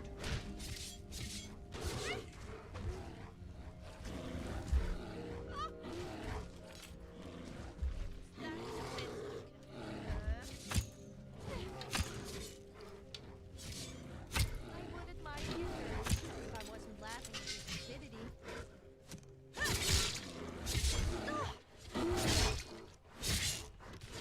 That hurt. You think you can beat me? Go ahead. Nail. It's gonna cost you.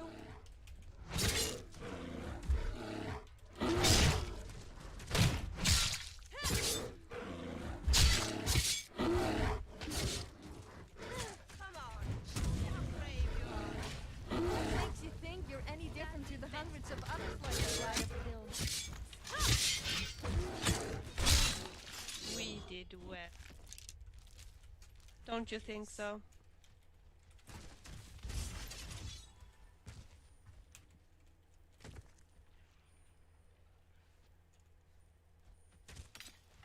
I thought I heard footsteps. Be careful. You will be so dead. No more! I yield! I yield! Now I see why elves are so hated. Some enemies just don't know.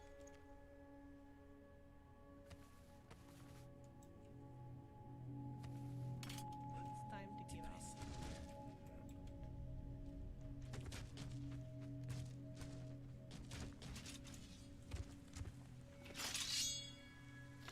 Conjure a racial skeleton.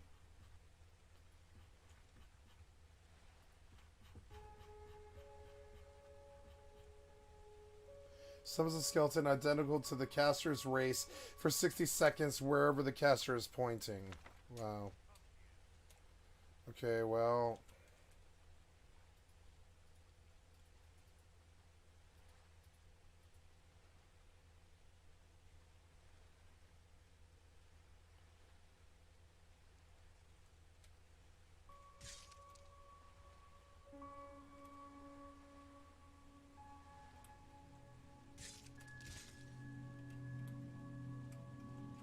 Did you hear that noise? Wonder what it was.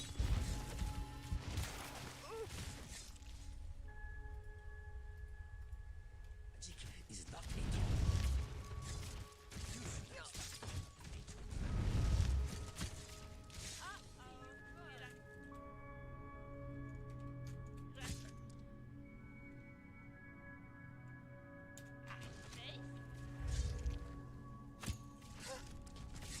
I'm sort of hurt. I'm not afraid of you. Oh, there he is, there he is. They say actions speak louder than words, so I'll let my weapons do the talking. You think you can beat me? Go ahead.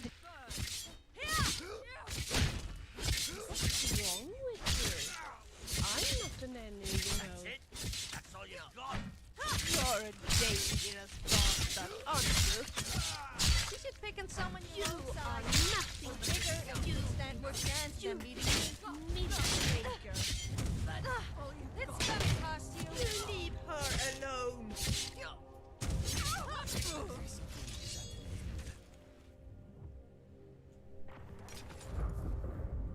Their suffering is at an end.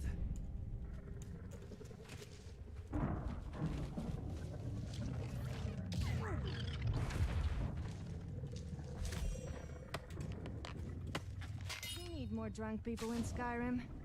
That would make things 10 times more fun. I mean, why would the guards discourage drunken behavior when they should be encouraging it? A drunken person is a happy person.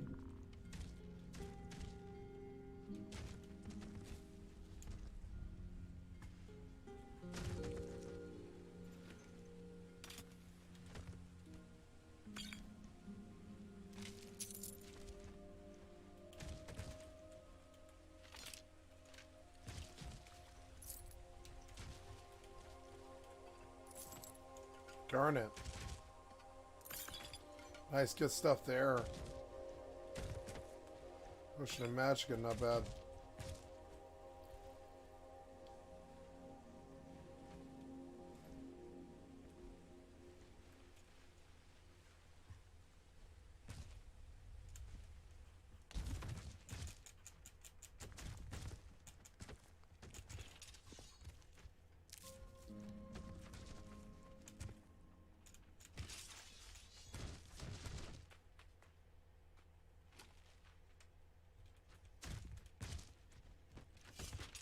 Taste my sword. You know, the best defense isn't a good armor. It's a good, strong weapon.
He killed the vigilante. Where's the body?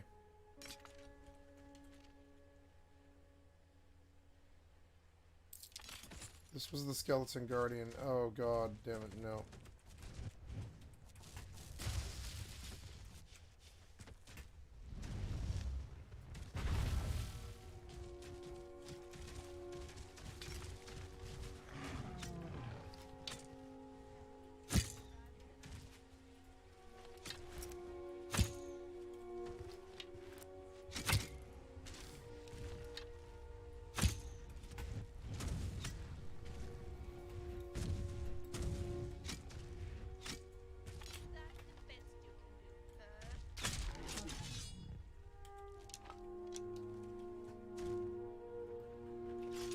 Fucking the racial skeleton looks so cool.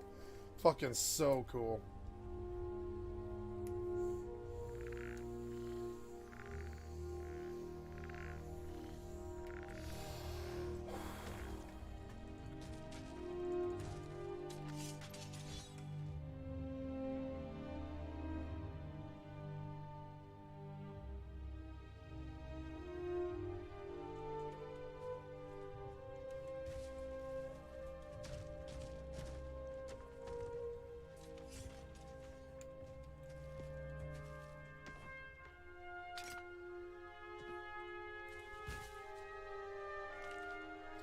It's chanting.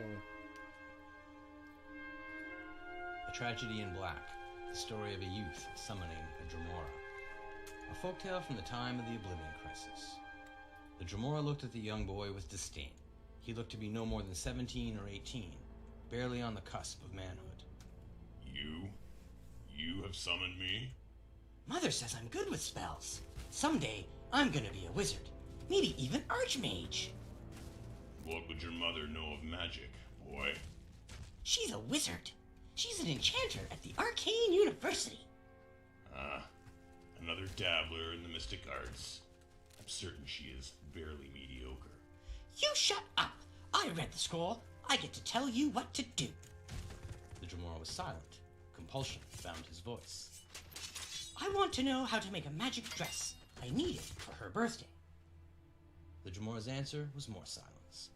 You have to tell me. It's in the rules.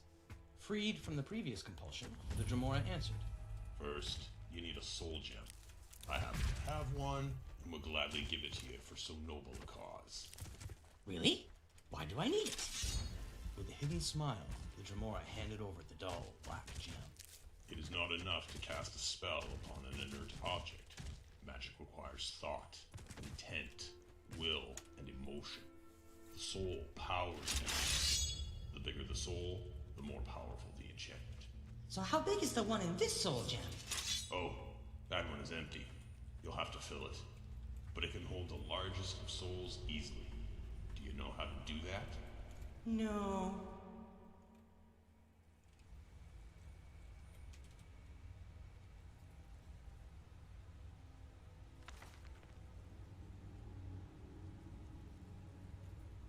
A Tragedy in Black, the story of a youth summoning a Dremora. A folktale from the time of the Oblivion Crisis. The Dremora looked at the young boy with disdain. He looked to be no more than 17 or 18, barely on the cusp of manhood. You have summoned me? Mother says I'm good with spells. Someday, I'm gonna be a wizard. Maybe even Archmage. What would your mother know of magic, boy? She's a wizard.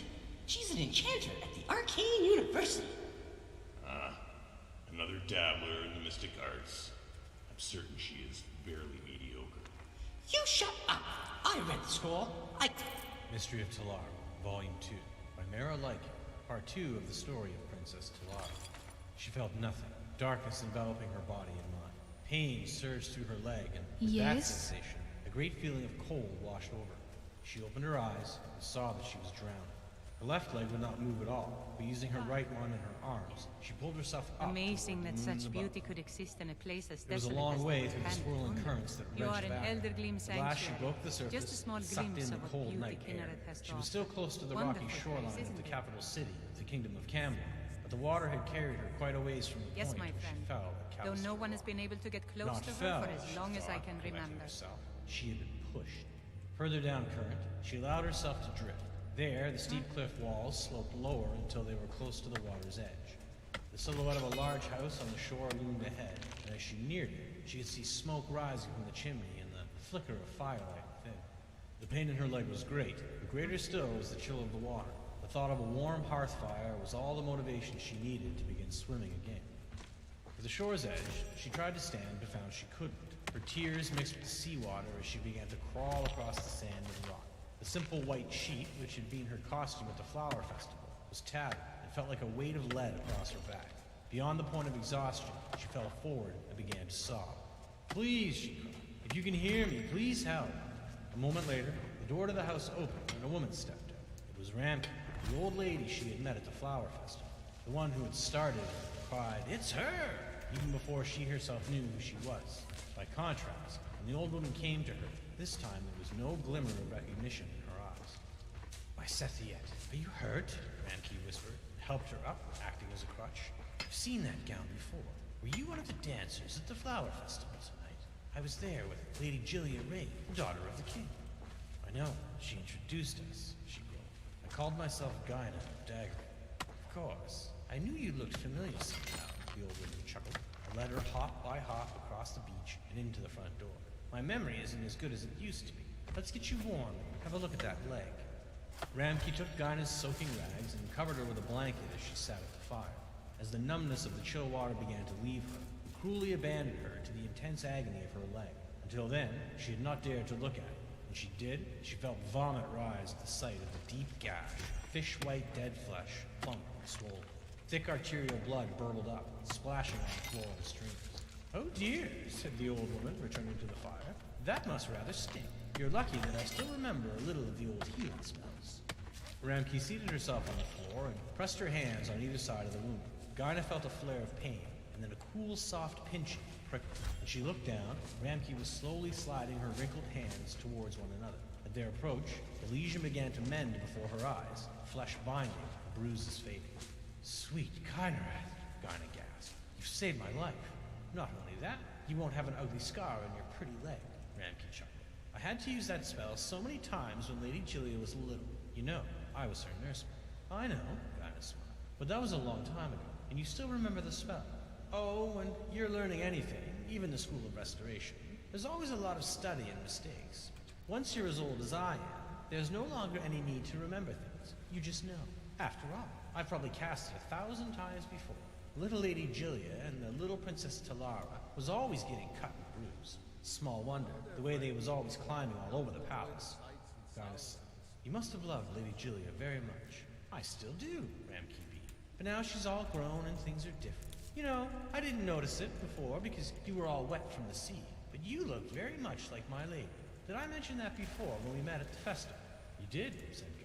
Or rather, I think you thought I looked like Princess Talara. Oh, I see. It would be so wonderful Maybe if I you should were the princess then returned. speak to your friend. Gasped. You know, when the former royal family was killed, and everyone said the princess was killed, though we never found the body, I think the real victim was Lady Julia. Her little heart just broke. You wanted and for a to while, talk to me. it looked like her mind did too. Yes. What do you mean? What happened? I don't know if I should tell a stranger this, but it's fairly well known in Camelot, and I really feel like I know you. Ramkey struggled with her conscience and then released. Julia saw the assassination, you see. I found her afterwards, hiding in that terrible, blood-stained throne room, and she was like a little broken doll. She wouldn't speak, she wouldn't eat. I tried all my healing spells, but it was quite beyond my power. So much more than a scraped knee. Her father, who was then Duke of Olean, sent her to a sanitarium in the country as well. That poor little girl, cried God. It took her years to be herself again, said Ramkey. And in truth, she never really returned altogether. You wonder why her father, when he was made king, didn't make her his heir. He thought that she was still not exactly right. And in a way, as much as I was not, his corrected things. She remembered nothing at all. Do you think, Ghana considered her words carefully, that she would be better if she knew that her cousin, the Princess I hope you Talara, won't was have any alive and problems well? finding it. Ramkey considered. I think so, but maybe not. Sometimes it's best not. Garna stood up, finding her leg to be as strong as it looked to be. Her gown had dried, and Ramkey gave her a cloak, insisting she protect herself against the cold night air. At the door, Garna kissed the old woman's cheek and thanked her, not only for the healing spell and for the cloak, but for everything else of kindness she had ever done. The road close to the house went north and south. To the left was the way back to Canlorn, where secrets lay to which she alone held the key. To the south was Daggerfall, her home for more than 20 years. She could return there, back to her profession on the streets, very easily. For a few seconds, she considered her options and then made her choice. She had not been walking very long when a black carriage drawn by 3 horses bearing the imperial seal, together with 8 mounted horses, passed her. Before it rounded the wooded pass ahead, it stopped suddenly. She recognized one of the soldiers as Norman, Lord Strail's manservant. The door opened, and Lord Strail himself, the Emperor's ambassador, the man who had hired her and all the other women to entertain at court, stepped out. You, he frowned.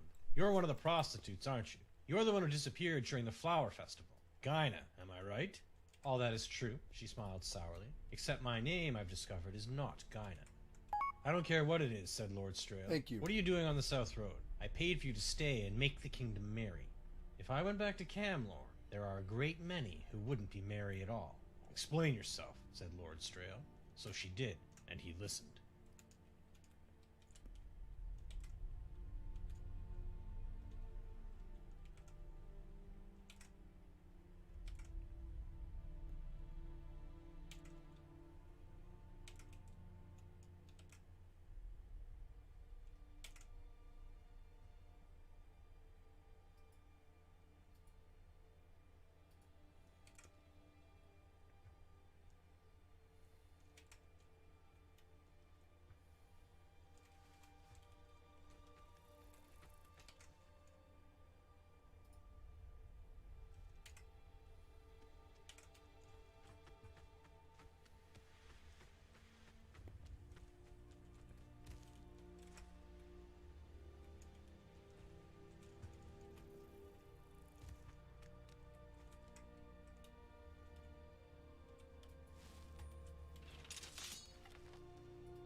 Oh, did we crash?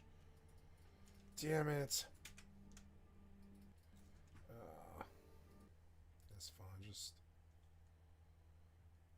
load it again.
You are an abomination. Killing you would be the kindest thing to do.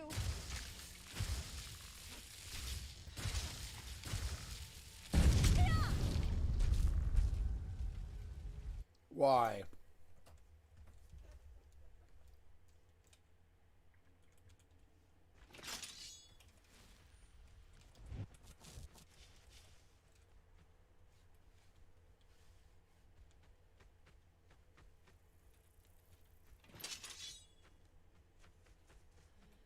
Here it is. The Atronach Stone. Look how cool it looks. This is what I came for.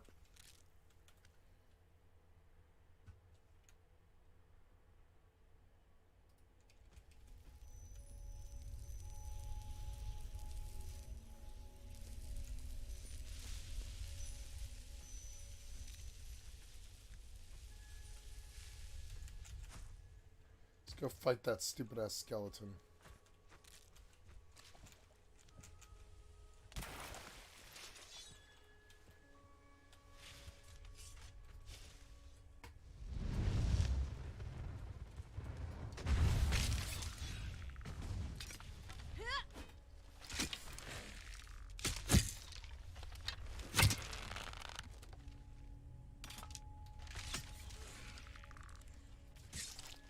Why do you even exist?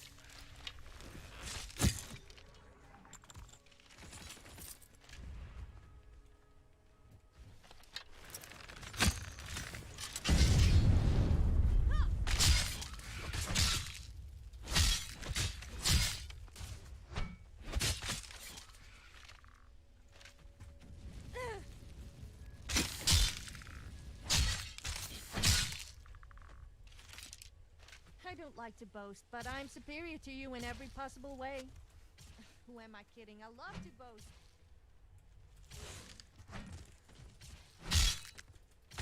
Oh, that's my skeleton. Oops.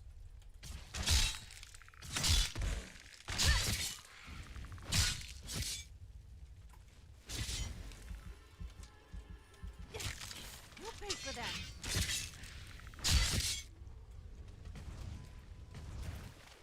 Won't you just die already?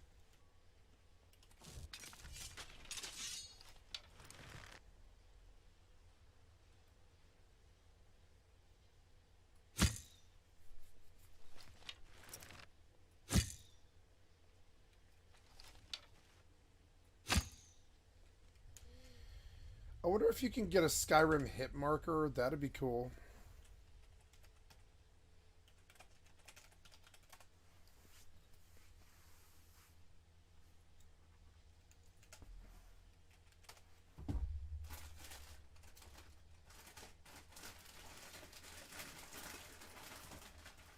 Sneaky crit.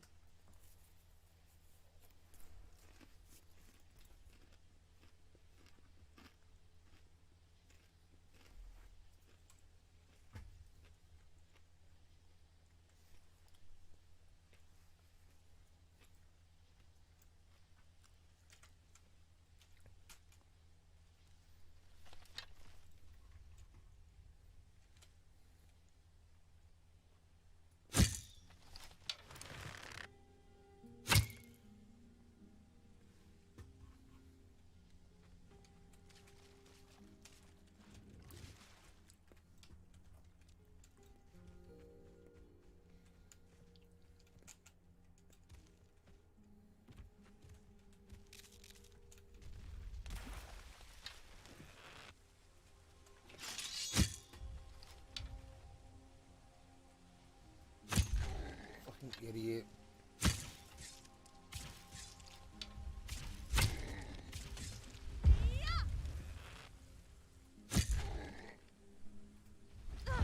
It's gonna cost you.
I love how he can just, that huge thing swings faster than I can.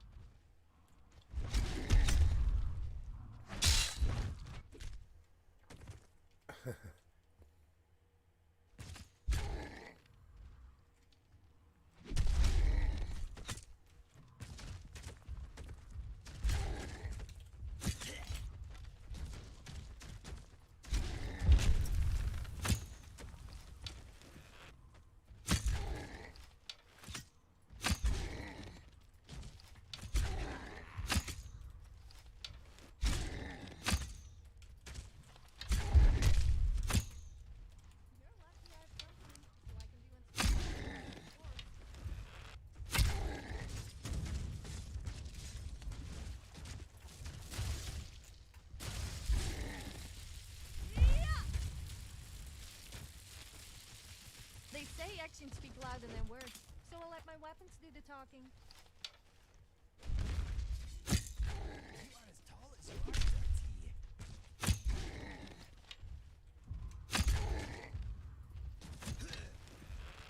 We won. Again. 200 gold. He didn't really have anything too good, but he was fun to fight. And I have the damage to hurt these things now. Yes. Oh, cool. He like made a really cool comment there. Alright, let's go to this other quest now.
You can't beat me.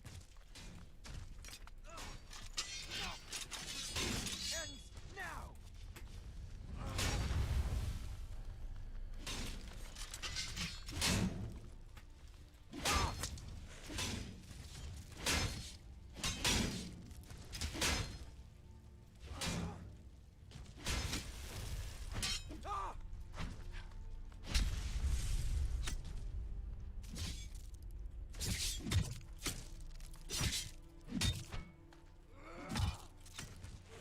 I'll see you in pieces.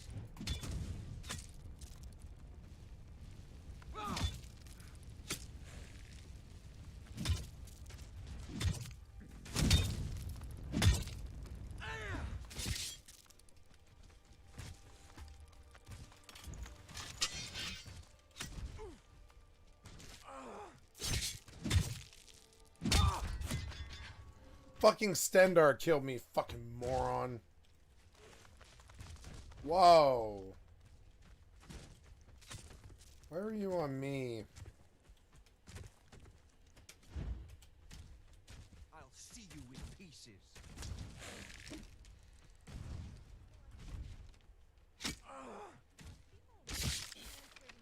Wow.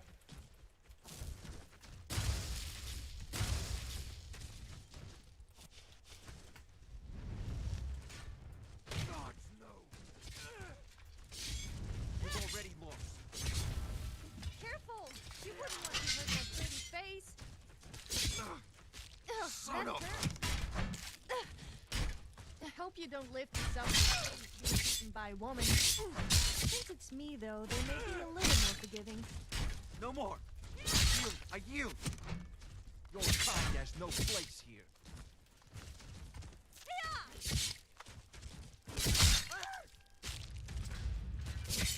Don't know what killed me, but something did.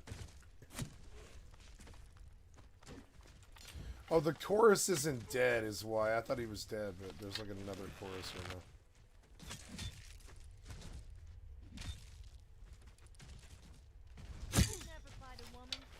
see you in pieces.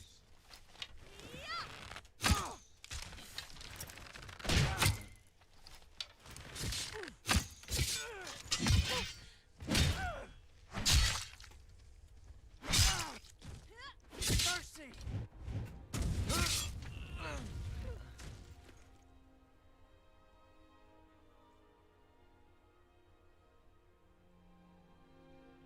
Ooh.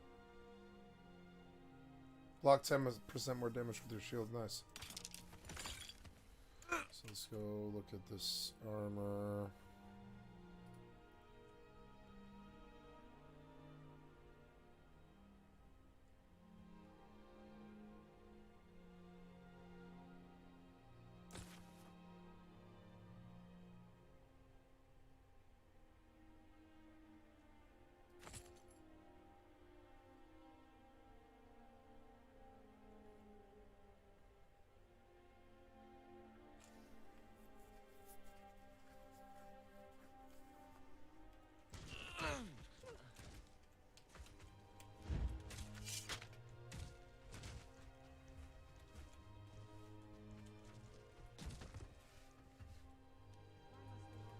Incest inside temples.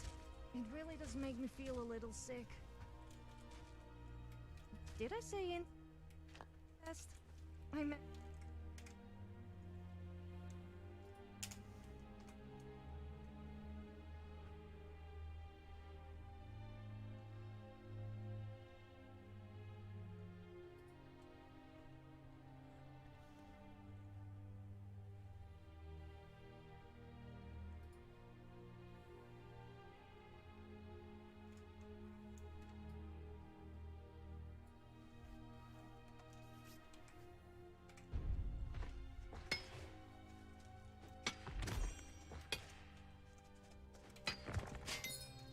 Incense. The smell really gets up my nose.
am I kidding?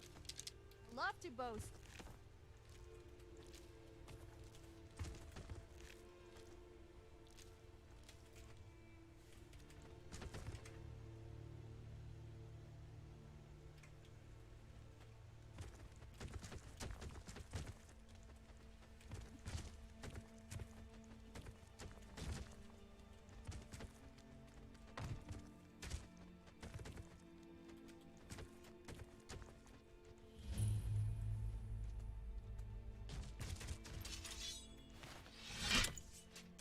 Yes? Good, good. I have been waiting to hear from her. I only hope her work is proceeding well, and that she has found all the plans she needed. Oh, I found a couple of 100 ways to use a palmy ear for her at Hex Cure in Maka. Maybe we can get the ear and bring it to her. Goodbye.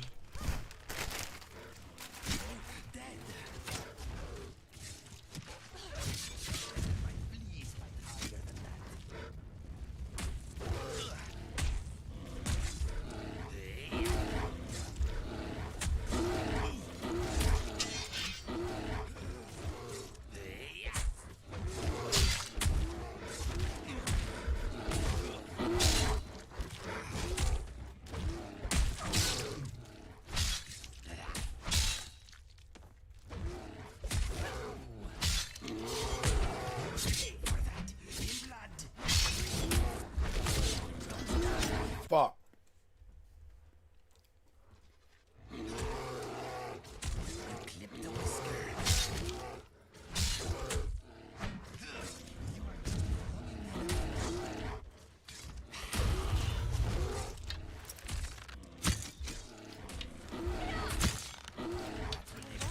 Even exist.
Why did I suddenly get one shot out of nowhere? Waste 5 minutes of my time.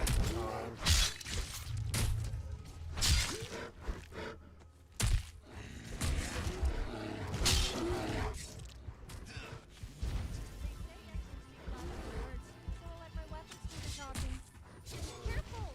You wouldn't want to see my pretty face.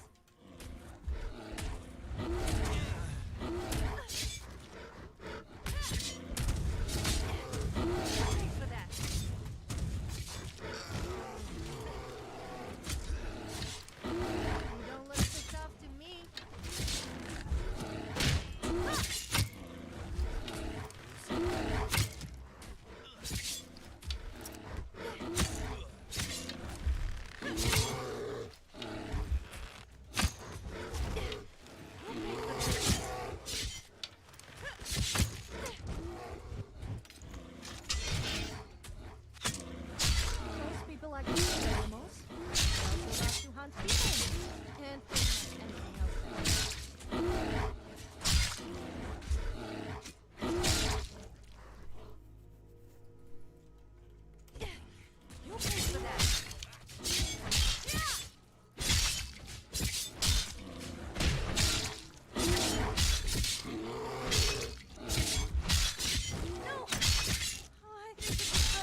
fucking well was. They sucked.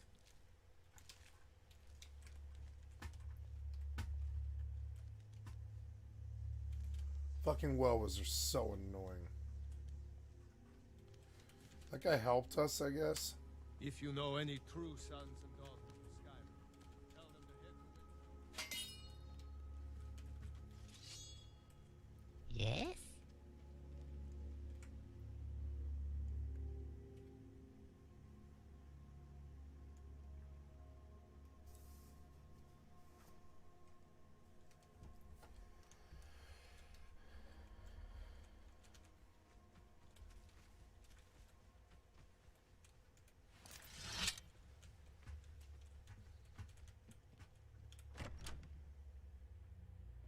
You lost?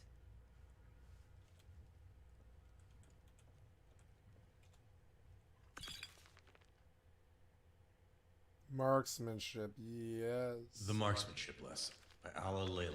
How a Bosmer slave teaches his master's son marksmanship. Kelmeril Bryn had very definite opinions on how things should be done. Every slave he bought, on the day he bought him or her, was soundly whipped in the courtyard for a period of 1 to 3 hours, depending on the individual degree of independent spirit. The whip he used, or had his castellan use, was of wet, knotted cloth, which regularly drew blood, but very seldom maimed. To his great satisfaction and personal pride, few slaves ever needed to be whipped more than once. The memory of their first day, and the sight and sound of every subsequent slave's first day, stayed with them throughout their lives. When Bryn bought his first Bosmer slave, he ordered his castellan to whip him for only an hour. The creature, which Bryn had named Dob, seemed so much more delicate than the Argonians and Khajiiti and Orcs who made up the bulk of his slaves. Dob was clearly ill-suited for work in the mines or in the fields, but he seemed presentable enough for domestic service. Dob did his work quietly and tolerably well. Bryn occasionally had to correct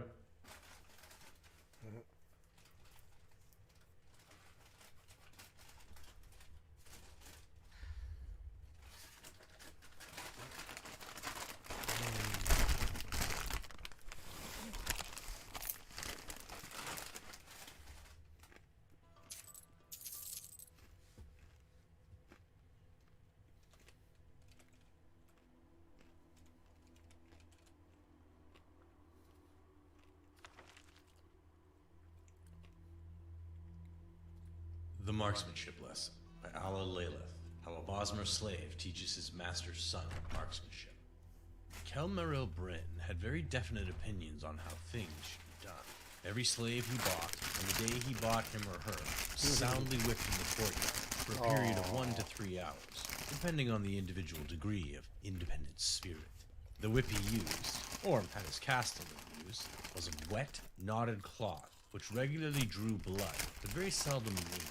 To his great satisfaction and personal pride, few slaves ever needed to be whipped more than once. The memory of their first day, and the sight and sound of every subsequent slave's first day, stayed with them throughout their lives. When Bryn bought his first Bosmer slave, he ordered his castellan to whip him for only an hour. The creature, which Bryn had named Dob, seemed so much more delicate than the Argonians and Khajiiti and Orcs who made up the bulk of his slaves. Dob was clearly ill-suited for work in the mines or in the fields, but he seemed presentable enough for domestic service. Dob did his work quietly and tolerably well. Bryn occasionally had to correct him by refusing him food, but the punishment never needed to go further. Whenever guests arrived at the plantation, the sight of the exotic and elegant addition to Bryn's household staff always impressed them. "Here, you," said Jennifer Illick, a minor, but still noble member. Oh no, what'd you do? Oh. You fucking asshole. You just really want me to listen to this book 3 times, huh? The other books we only had to listen to 1 time, but this particular one, The Barrier Curse, wants me to watch 4 times. The Marksmanship Lesson by Allah Laleth. How a Bosmer slave teaches his master's son marksmanship. Kelmeril Bryn had very definite opinions on how things should be done. Every slave he bought, on the day he bought him or her, was soundly whipped in the courtyard for a period of 1 to 3 hours, depending on the individual degree of independent spirit. The whip he used, or had his castellan use, was of wet, knotted cloth, which regularly drew blood, but very seldom meat. To his great satisfaction, personal pride, few slaves ever needed to be whipped more than once. The memory of their first day, and the sight and sound of every subsequent slave's first day, stayed with them throughout their lives. When Bryn bought his first Bosmer slave, he ordered his castellan to whip him for only an hour. The creature, which Bryn had named Dob, seemed so much more delicate than the Argonians and Khajiiti and Orcs who made up the bulk of his slaves. Dob was clearly ill-suited for work in the mines or in the fields, but he seemed presentable enough for domestic service. Dob did his work quietly and tolerably well. Bryn occasionally had to correct him by refusing him food, but the punishment never needed to go further. Whenever guests arrived at the plantation, the sight of the exotic and elegant addition to Bryn's household staff always impressed them. "Here, you," said Jennifer Illick, a minor but still noble member of the House Indoril, as Dob presented her with a glass of wine. "Were you born a slave?" "No, Sidura," Dob answered with a bow. "I used to rob nice ladies like you on the road." The company all laughed with delight, but Kelmero Bryn checked with the slave trader from whom he had bought Dob, and found that the story was true. The Bosmer had been a highwayman, though not one of any great notoriety, before he had been caught and sold into slavery as punishment. It seemed so extraordinary that a quiet fellow like Dob, who always looked respectfully downward at the sight of his superiors, could have been a criminal. Bryn made up his mind to question him about it. "You must have used some sort of weapon when you were robbing all those pilgrims and merchants." Bryn grinned as he watched Dob. "Yes, Dob. A bow. Of course. You Bosmeri are supposed to be very handy with those." Bryn thought a moment and then asked, "A bit of a marksman, were you?" Dob nodded humbly. "You will tutor my son Wodalik in archery," the master said after another moment's pause. Wodalik was 12 years of age and had been rather sadly spoiled by his mother, Bryn's late wife. The boy was useless at swordplay, fearful of being cut. He embarrassed his father's pride, but the personality defect seemed ideally suited to the bow. Bryn had his castellan purchase a finely wrought bow, several quivers of arrows, and ordered targets to be set up in the wildflower fields next to the plantation house. In a few days' time, the lessons began. For the first few days, the master watched Wodalik and Dob to be certain that the slave knew how to teach. He was pleased to see the boy learn the grips and the different stances. Business concerns, however, had to take precedence. Bryn only had time to see to it the lessons were continuing, but not how well they were progressing. It was a month's time before the issue was re-examined. Bryn and his castellan were reviewing the plantation's earning and expenses, and they had come to the area of miscellaneous household costs. "You might also check to see how many targets in the field need to be repaired." That is wonderful. "I have already anticipated that, Sidura," said the castellan. Everywhere. "They are in You say pristine Helena condition." found it at "How the is that hospital possible?" in Bryn Morgoth. shook his head. "I've seen targets I've fall always apart heard after only a that few good very shots. good There story. shouldn't be anything I left after a believe month's the worth rule of is lessons. right. There are Now, no you holes of better any go kind in and the talk to your targets. friend. See I for think she yourself. has some interesting As it happened news at that for you. hour, the marksmanship lesson was Goodbye. underway. Bryn walked across the field, watching Dob guide Wodalik's arm as the boy took aim at the sky. The arrow flew up into an arc, over the top of the target, burying itself in the ground. Bryn examined the target and found it to be, as his castellan said, in pristine condition. No arrow had She touched needs it. some ingredients in Master order to Wodalik, evaluate you must her pull your right stories arm with down the further, factors. Dob was saying. And And the follow-through is So you essential will come if you with expect me your then? arrow to gain any I'm height. so- Height? There Bryn is snarled. one thing. What about accuracy? As you are- Unless he's been secretly racking up a high kill ratio on birds, any you haven't taught my son a thing about marksmanship. Dob bowed humbly. Siddur, Actually, first, Master Alessia and I Wodalik may- must become it would be comfortable with the incredibly weapon nice if before you he need carried worry him about with accuracy. you In until Valenwood, collected we learn by all watching the bolt arc will at make different things levels, easier for in different winds, before we try very hard to strike targets. Bryn's face turned purple with fury. "I'm not a fool. I should have known not to trust a slave with my boy's education." The master grabbed Dob and shoved him toward the plantation house. Dob, head down, began the humble, shuffling walk he had learned in his domestic duties. Wodalik, tears streaming down his face, tried to follow. "You stay and practice," roared his father. "Try aiming at the target itself, not at the sky. You are not coming back into the house until there is one hole in that damned bullseye." The boy tearfully returned to practice, while Bryn brought Dob into the courtyard and called for his whip. Dob suddenly broke away and scrambled to hide between some barrels in the center of the yard. "Take your punishment, slave," I should have never shown you mercy the day I bought you, Bryn bellowed, bringing the whip down on Dobbs' exposed back again and again. I have to toughen you up. There'll be no more soft jobs as tutor and valet in your future. Wodelik's plaintive yell drifted in from the meadow. I can't! Father, I can't hit it! Master Wodelik! Dobb cried as loud as he could, his voice shaking with pain. Keep your left arm straight and aim slightly east. The wind has changed. Stop confusing my son, Bryn screamed. You'll be in the salt rice fields if I don't beat you to death first, like you deserve.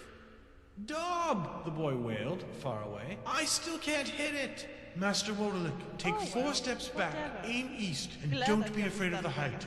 Dobb tore away from the barrels, hiding under a cart near the wall. Bryn pursued him, raining down blows. The boy's arrow sailed high over the target and kept climbing, reaching a pinnacle at the edge of the plantation house before coming down in a magnificent arc. Bryn tasted the blood before he realized he'd been hit. Gingerly, he raised his hands and felt the arrowhead protruding out of the back of his neck. He looked at Dobb crouching under the wagon and thought he saw a thin smile cross the slave's lips. Just for an instant, before he died, Bryn saw the face of the rogue highwayman on Dobb. Bullseye, Master Wodelik, Dobb crowed.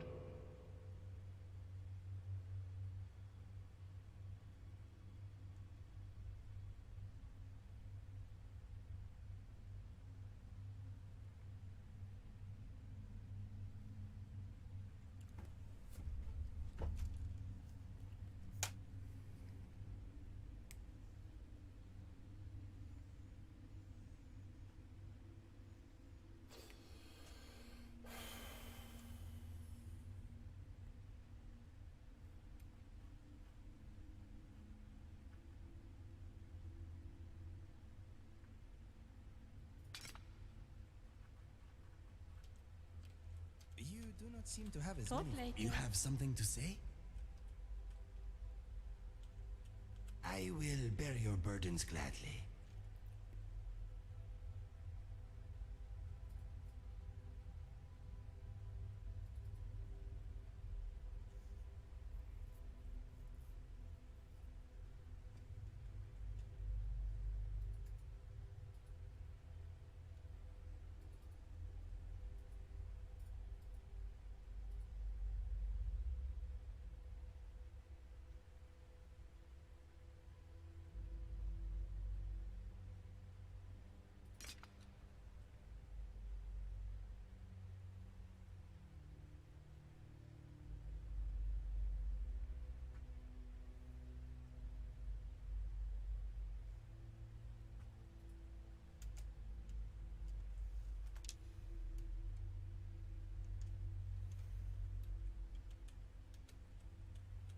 I'm thinking, what is Mr. Dragonfly thinking?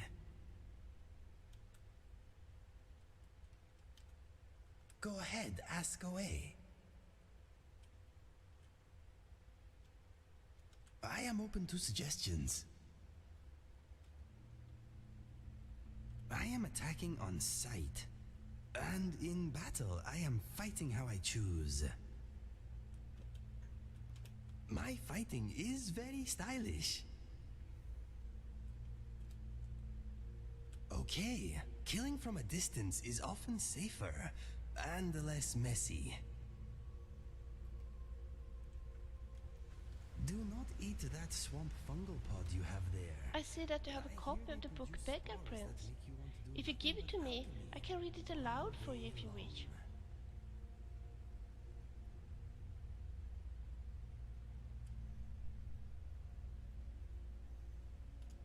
Sure. I see that you have a copy of the book Olaf and the Dragon. If you give it to me, I can read it aloud for you if you wish. Yes?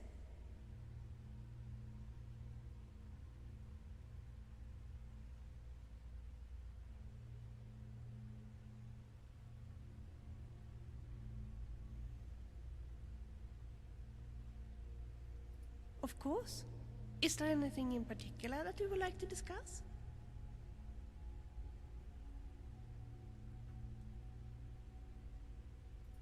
Vilja. I pronounce it Vilja.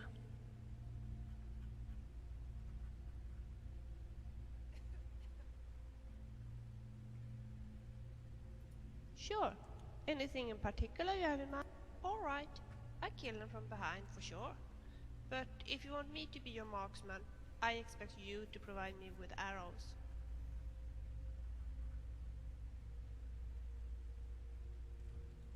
Of course.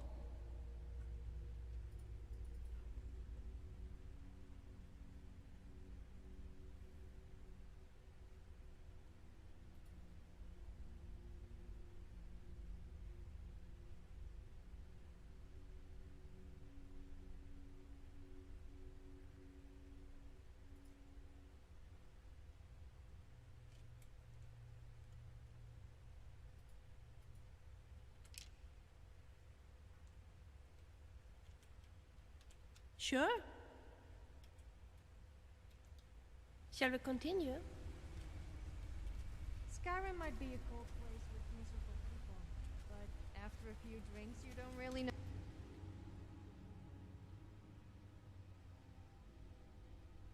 What would you like to talk about?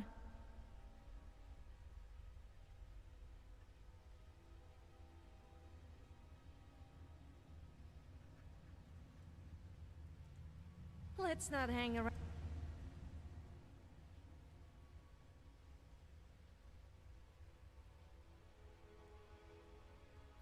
If you say so.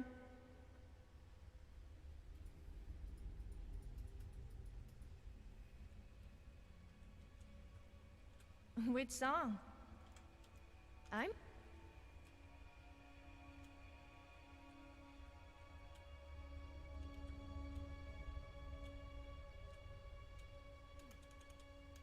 Sure. What's on your mind? Is that flagon you are carrying a souvenir? Let's not...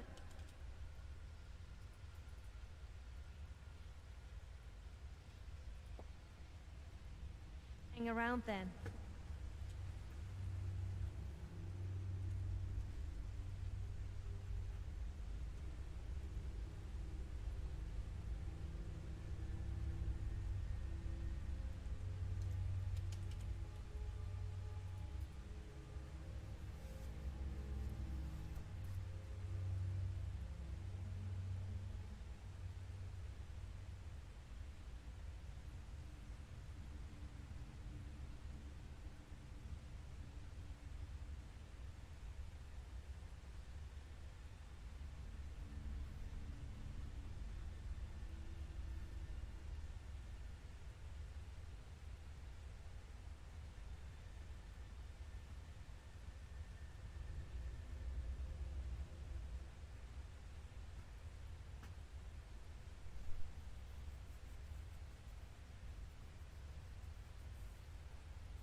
Oh, I got kicked.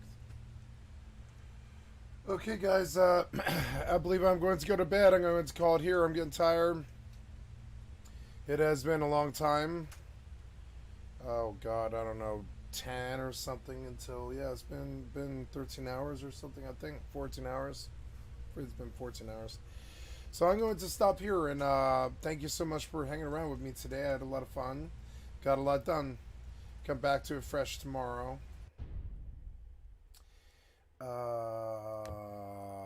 Yes, exit to desktop. And, yeah. You know, I kind of want to look at Fallout 4 Nexus. Just at the top mods, because,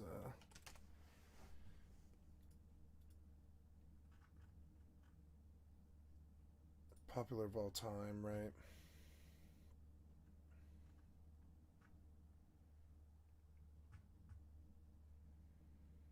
Armorsmith Extended, armor, weapon keywords. Looks menu, unofficial Fallout 4 patch, body slide, full dialogue interface. True storms, ponytail hairstyles, the eyes of beauty, place everywhere, HUD framework, homemaker, improved map, Commonwealth cuts, sim settlements, Valkyrie female, enhanced blood textures, deaf UI. Now let's keep going.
Mm. Oh, that's very bad. Please stop. So, anyways, just a reminder, guys, you've been watching Skycat Live. I was just like curious to see what I would see right away, but you can see the mod scene's not nearly as good. You've been watching Skycat Live. I'm a full-time variety gamer, all day, every day. Put me on in the background. You know, it was a pretty good Saturday night. Enjoyed it immensely, and thank you for your time, guys. I'm gonna go to bed now, and